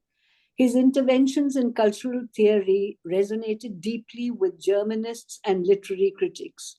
The contributions in this volume engage with a range of scholarly issues that were central to Bhatti's research interests. Many of the essays explored the similarity paradigm, which he proposed as opposed to the theory of difference, which he most recently articulated in collaboration with Dorothy Kimmich, professor of modern German literature in the University of Tübingen. Other essays respond to Bhatti's disquiet and critical engagement with hegemonizing cultural impulses and their far-reaching repercussions. These are the two books I would like to present, and anyone who wishes to know more is welcome to get in touch. Thank you. Thank you so much, Indou. Julia Messon, je te laisse la parole. Oui, bonjour tout le monde. Au fait, ça fait plaisir de prendre part à ce marché aujourd'hui. Donc, je vais vous présenter deux ouvrages rapidement. D'abord, il y a le sexe, en fait, le chant des blessures, qui est un roman de Sibylle Claude, paru en 2017. C'est un court roman de 120 pages, paru dans notre collection Textes courts, qui aborde les multiples facettes, de multiples thématiques, pardon, dont et la question de l'exil et la migration, la désespérance et la résilience, et surtout le pouvoir de l'art et de la fiction comme outil thérapeutique aux troubles qui affectent l'être humain. En fait, en termes de résumé, c'est l'histoire d'une jeune fille qui est née dans une famille de conditions modestes, d'un père intellectuel, poète de surcroît, et aussi d'une mère ordinaire, Sarah O'Hare Barrère. C'est cette jeune fille qui, en dépit de son désarroi et des atrocités de la vie, n'attend pas désespéré de l'existence. À la mort de son père, il est tombé il a été assassiné dans le cadre de l'opération Bagdad. L'opération Bagdad, c'est une série de violences qui se sont perpétrées à Port-au-Prince en 2004 et après la chute du président Jean-Bertrand Aristide. Donc son frère, il prend la mer et à la recherche d'un Eldorado, mais il meurt noyé sans voir le jour poindre à l'horizon. Donc, elle se retrouve à ce moment seule avec sa mère, qui tombe en syncope quand elle apprend la nouvelle, et elle va devoir refaire sa vie, recoller les morceaux de sa vie. Et pour ce faire, la petite fille, la demoiselle, elle va se réfugier dans la poésie et la photographie pour essayer de donner du sens à sa vie. Donc, le roman, il a figuré dans la sélection de la Women List de 2018 dans le cadre du 69e Salon du livre de Francfort.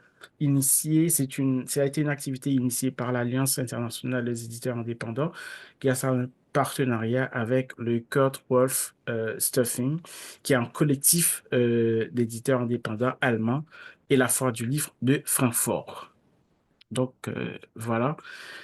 Et pour le chant des blessures. Et puis l'autre texte, c'est un roman de Nadine Magloire. C'est un roman que nous avons réédité en 2014. Oui, en 2014, dans la collection Voix féminines de Éditions. Donc c'est le premier roman féministe haïtien, roman dans lequel l'autrice, Nadine Magloire, elle lève le voile sur le corps féminin et sur la sexualité féminine, euh, je dirais, en donnant la parole à une héroïne qui décide de se libérer des normes orthodoxes pour parler en toute indépendance de sa sexualité et aussi de la liberté de faire sa vie comme elle l'entend. En fait, l'héroïne, elle s'appelle Annie. Elle se présente comme une femme libre et indépendante qui ne vit que pour elle-même, sans se soucier des préjugés, des contraintes sociales. Elle est prof de mathématiques. C'est un esprit libre qui a une relation avec Yves, intellectuel lui-même, très sûr de lui, mais machiste par-dessus tout. Donc, sa relation avec lui perd de l'aile car il, se, il n'accorde il- il, en plus d'accorder très peu d'attention à Annie, il était capable de la faire jouir. Donc, c'est à ce moment qu'elle va se jeter dans les bras de Franz, qui est l'époux de son ami, qui est plus attentif, plus attachant, avec qui elle se sent femme, aimée et épanouie. Donc, voilà. Donc, comme je vous ai dit, c'est un roman que nous avons repris en 2014 et qui, du coup, a participé à une sorte de réhabilitation de Nadine Magloire, dont la critique avait boudé l'œuvre et rangé l'autrice dans la catégorie des autrices qui dérangent. Donc voilà, ces deux titres, ils sont disponibles. Je vous remercie. Merci beaucoup, Duler Messon. Anne, je te laisse la parole.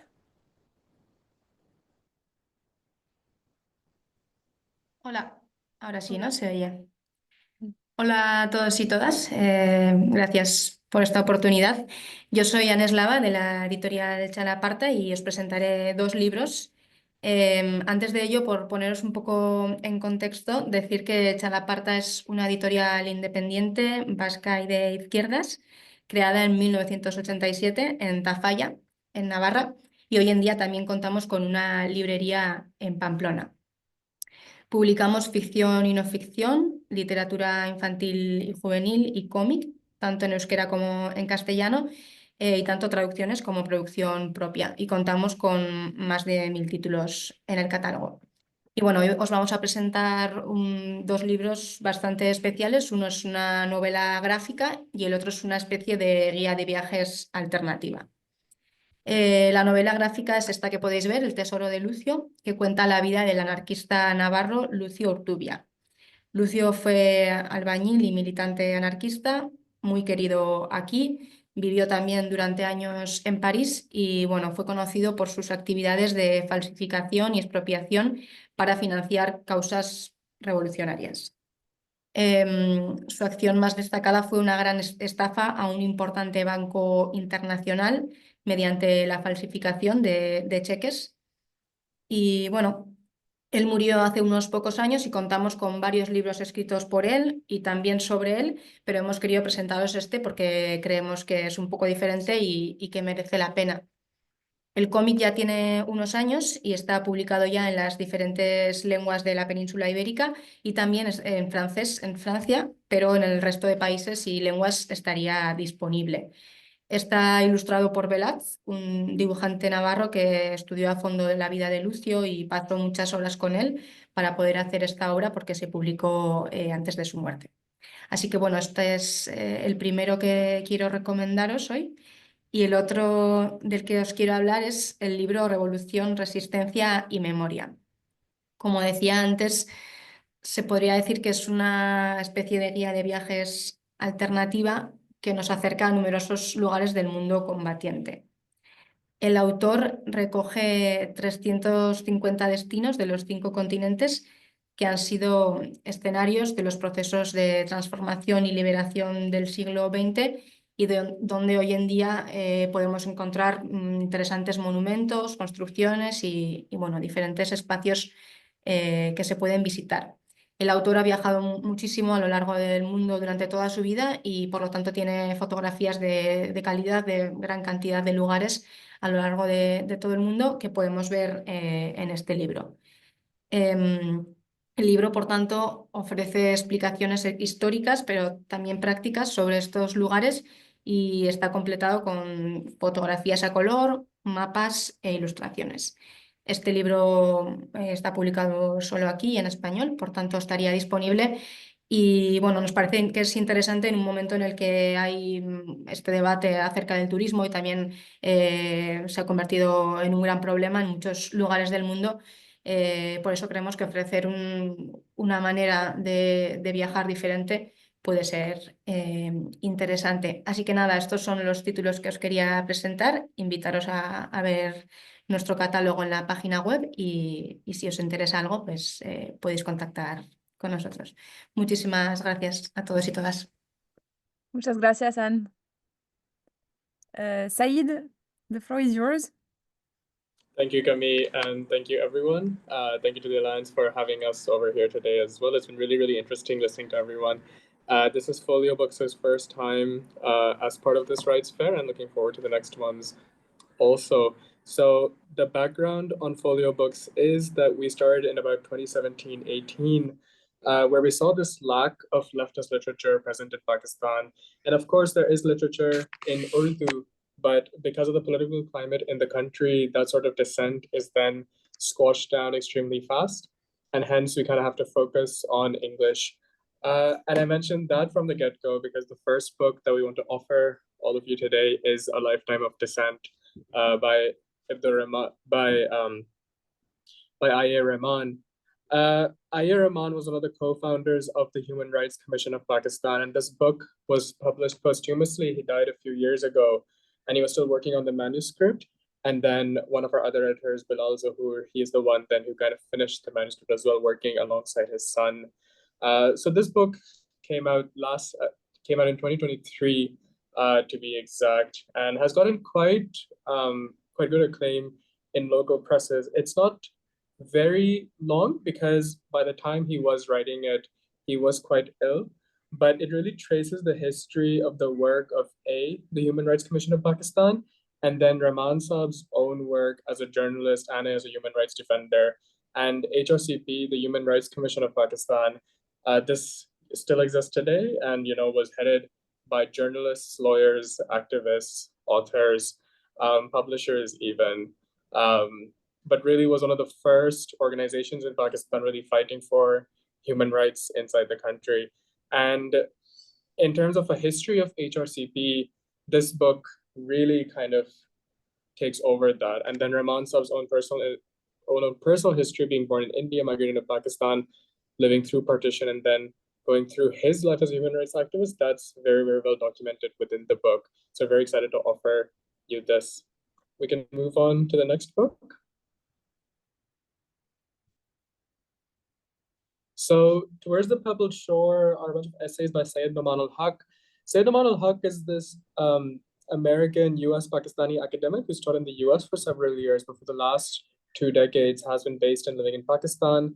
He taught at the Lahore University for Management Sciences, LUMS for a number of years, and then was also at the Institute for Business Administration, IBA in Karachi. So these are essays, these are not new essays per se, they're rather a compilation of essays that he's done for a major newspaper in Pakistan called Dawn. So Dawn really is the newspaper of record in Pakistan.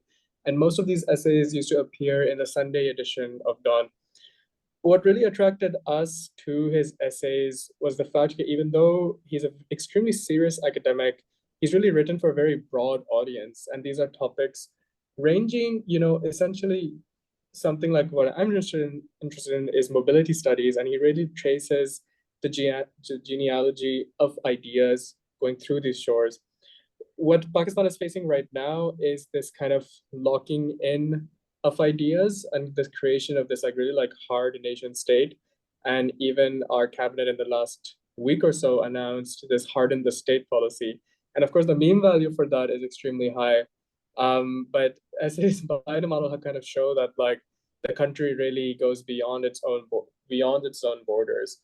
And then essentially any kind of voice that has been stifled or any kind of literary tradition that's been stifled, the model has really kind of taken that forward.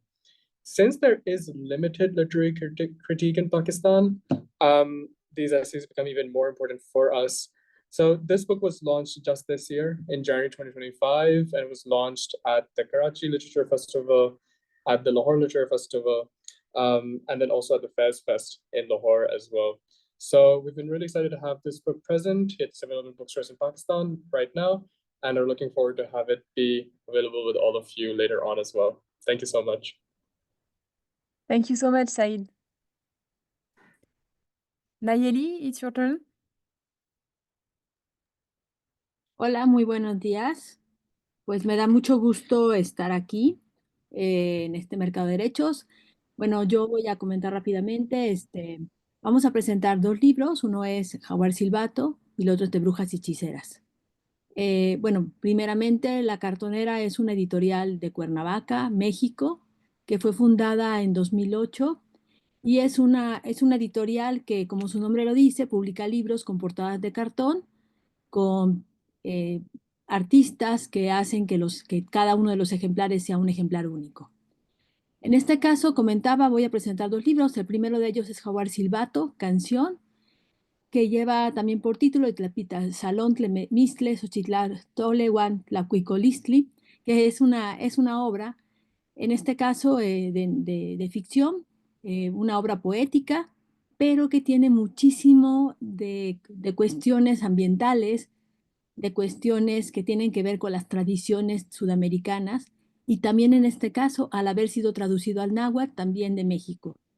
Es una obra de Nan Burgos, un poeta y escritor colombiano que vive en Saint-Denis-de-Mours, en Francia, que es también poeta y pintor, bueno, poeta ya había dicho, y José Carlos Monroy, que nace en la Ciudad de México y que además es un escritor que traduce del español al náhuatl y del náhuatl al español.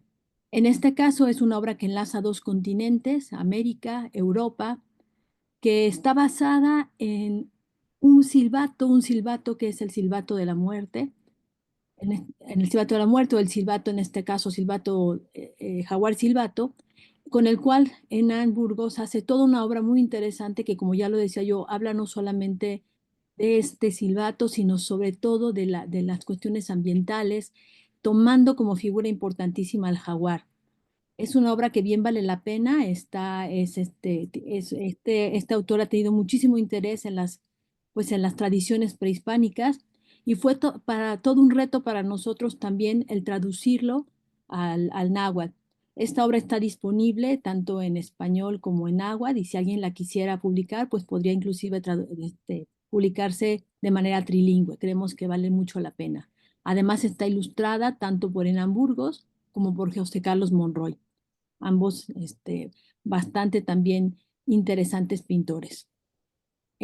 La otra obra que presentamos, bueno, aquí están las portadas al revés, perdón, fue Oralba Castillo Nájera. Esta es una escritora, periodista, guionista, activista sobre todo, mexicana, radicada aquí en la ciudad de Cuernavaca. Ella escribe el libro, la portada anterior era la de Brujas y Hechiceras. Este libro transita por la ficción y el ensayo. Son varias décadas de escritura de Oralba, que además, como ya lo dije, es una activista muy importante aquí en el estado de Morelos, y escribe actualmente en el periódico La Jornada Morelos, publicando justamente memorias y datos sobre lo que está sucediendo en el México actual. Bueno, como yo decía, este libro, que reúne varias décadas de escritura de Oralba, también da un importante testimonio de la lucha de Oralba por los derechos humanos de las mujeres. Si bien ella no se considera feminista, es una mujer que presenta obra, presenta narrativa, presenta ficción que tiene que ver de una manera muy fluida y entretenida con mujeres a las que ella admira, mujeres que le han formado y que justamente permiten ante todo esa faceta de activista. Pues ella nos hace transitar de Michoacán, en México, a La Habana, en Cuba, pasando por las historias que tienen que ver con la la China, México 68 y por supuesto, como ya lo dije, el México actual. Esta obra, bueno, está también disponible. Ojalá que les interese, y bueno, podemos acordar si alguien lo desea, tanto el de Jaguar Silbato, que bueno, esta es una de las portadas de los 120 ejemplares que publicamos, o en el caso anterior de Brujas y Hechiceras, de Oralba Castillo, del cual nosotros publicamos 125 ejemplares. Entonces, bueno, la cartonera está abierta a recibir pues cualquier comentario, y también si alguien está interesado en cualquiera de las 2 obras, por supuesto que nos contacten. Bueno, pues muchísimas gracias, Camilo Gans y a la Alianza Internacional por este espacio. Estamos muy contentos de estar aquí. Muchas gracias. Muchas gracias, Nayeli. Global. Este libro ha quedado entre los más vendidos en Colombia. Ha tenido 11 ediciones en español y 2 bilingües. Fue la primera narrativa de una escritora en Colombia sobre el tema erótico en la relación de pareja. Estructura y contenido del libro. Colección de 37 cuentos breves que exploran el amor y el erotismo desde una perspectiva existencialista. Sus cuentos han sido incluidos en numerosas antologías: español, inglés, alemán. Relaciones de pareja, Analiza la soledad y la identidad femeninas. La narrativa se caracteriza por un estilo poético y sensual. Luz María Betancourt escribió su tesis doctoral sobre el trabajo literario de Carmen Cecilia en el libro La poética del cuerpo en la obra de Carmen Cecilia Suárez, publicado por City University of New York en 2013, trabajo que fue distinguido como la mejor tesis doctoral por los colombianistas en Estados Unidos en 2013. Valor literario. Reconocimientos. Fue aclamada por la crítica nacional e internacional literaria y los periódicos y revistas principales en Colombia como El Tiempo, El Espectador. Al final del libro se encuentran algunos apartes de estas críticas. Adaptabilidad. Tiene potencial para cine, teatro, traducciones a otros idiomas. Mercado objetivo. Lectores de literatura hispana, comunidades bilingües interesadas en la cultura latinoamericana. Sobre la escritora y el libro. Carmen Cecilia tiene un doctorado en educación de los Estados Unidos y un título honorífico en literatura del Programa Internacional de Escritores de la Universidad de Iowa. Ha sido incluida en el Diccionario Universal de Creadoras Editorial de Fennec de París 2013 y en el Diccionario Colombiano Norma 2005. Ha publicado 18 libros en el campo de la literatura, cuento, poesía y narrativa, y 6 en el campo de la educación.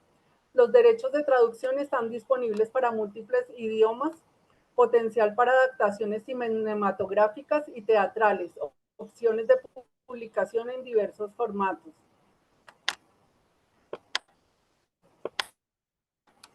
Muchas gracias, Carmen. Características técnicas del libro. Número de páginas 193. Qué pena, gracias.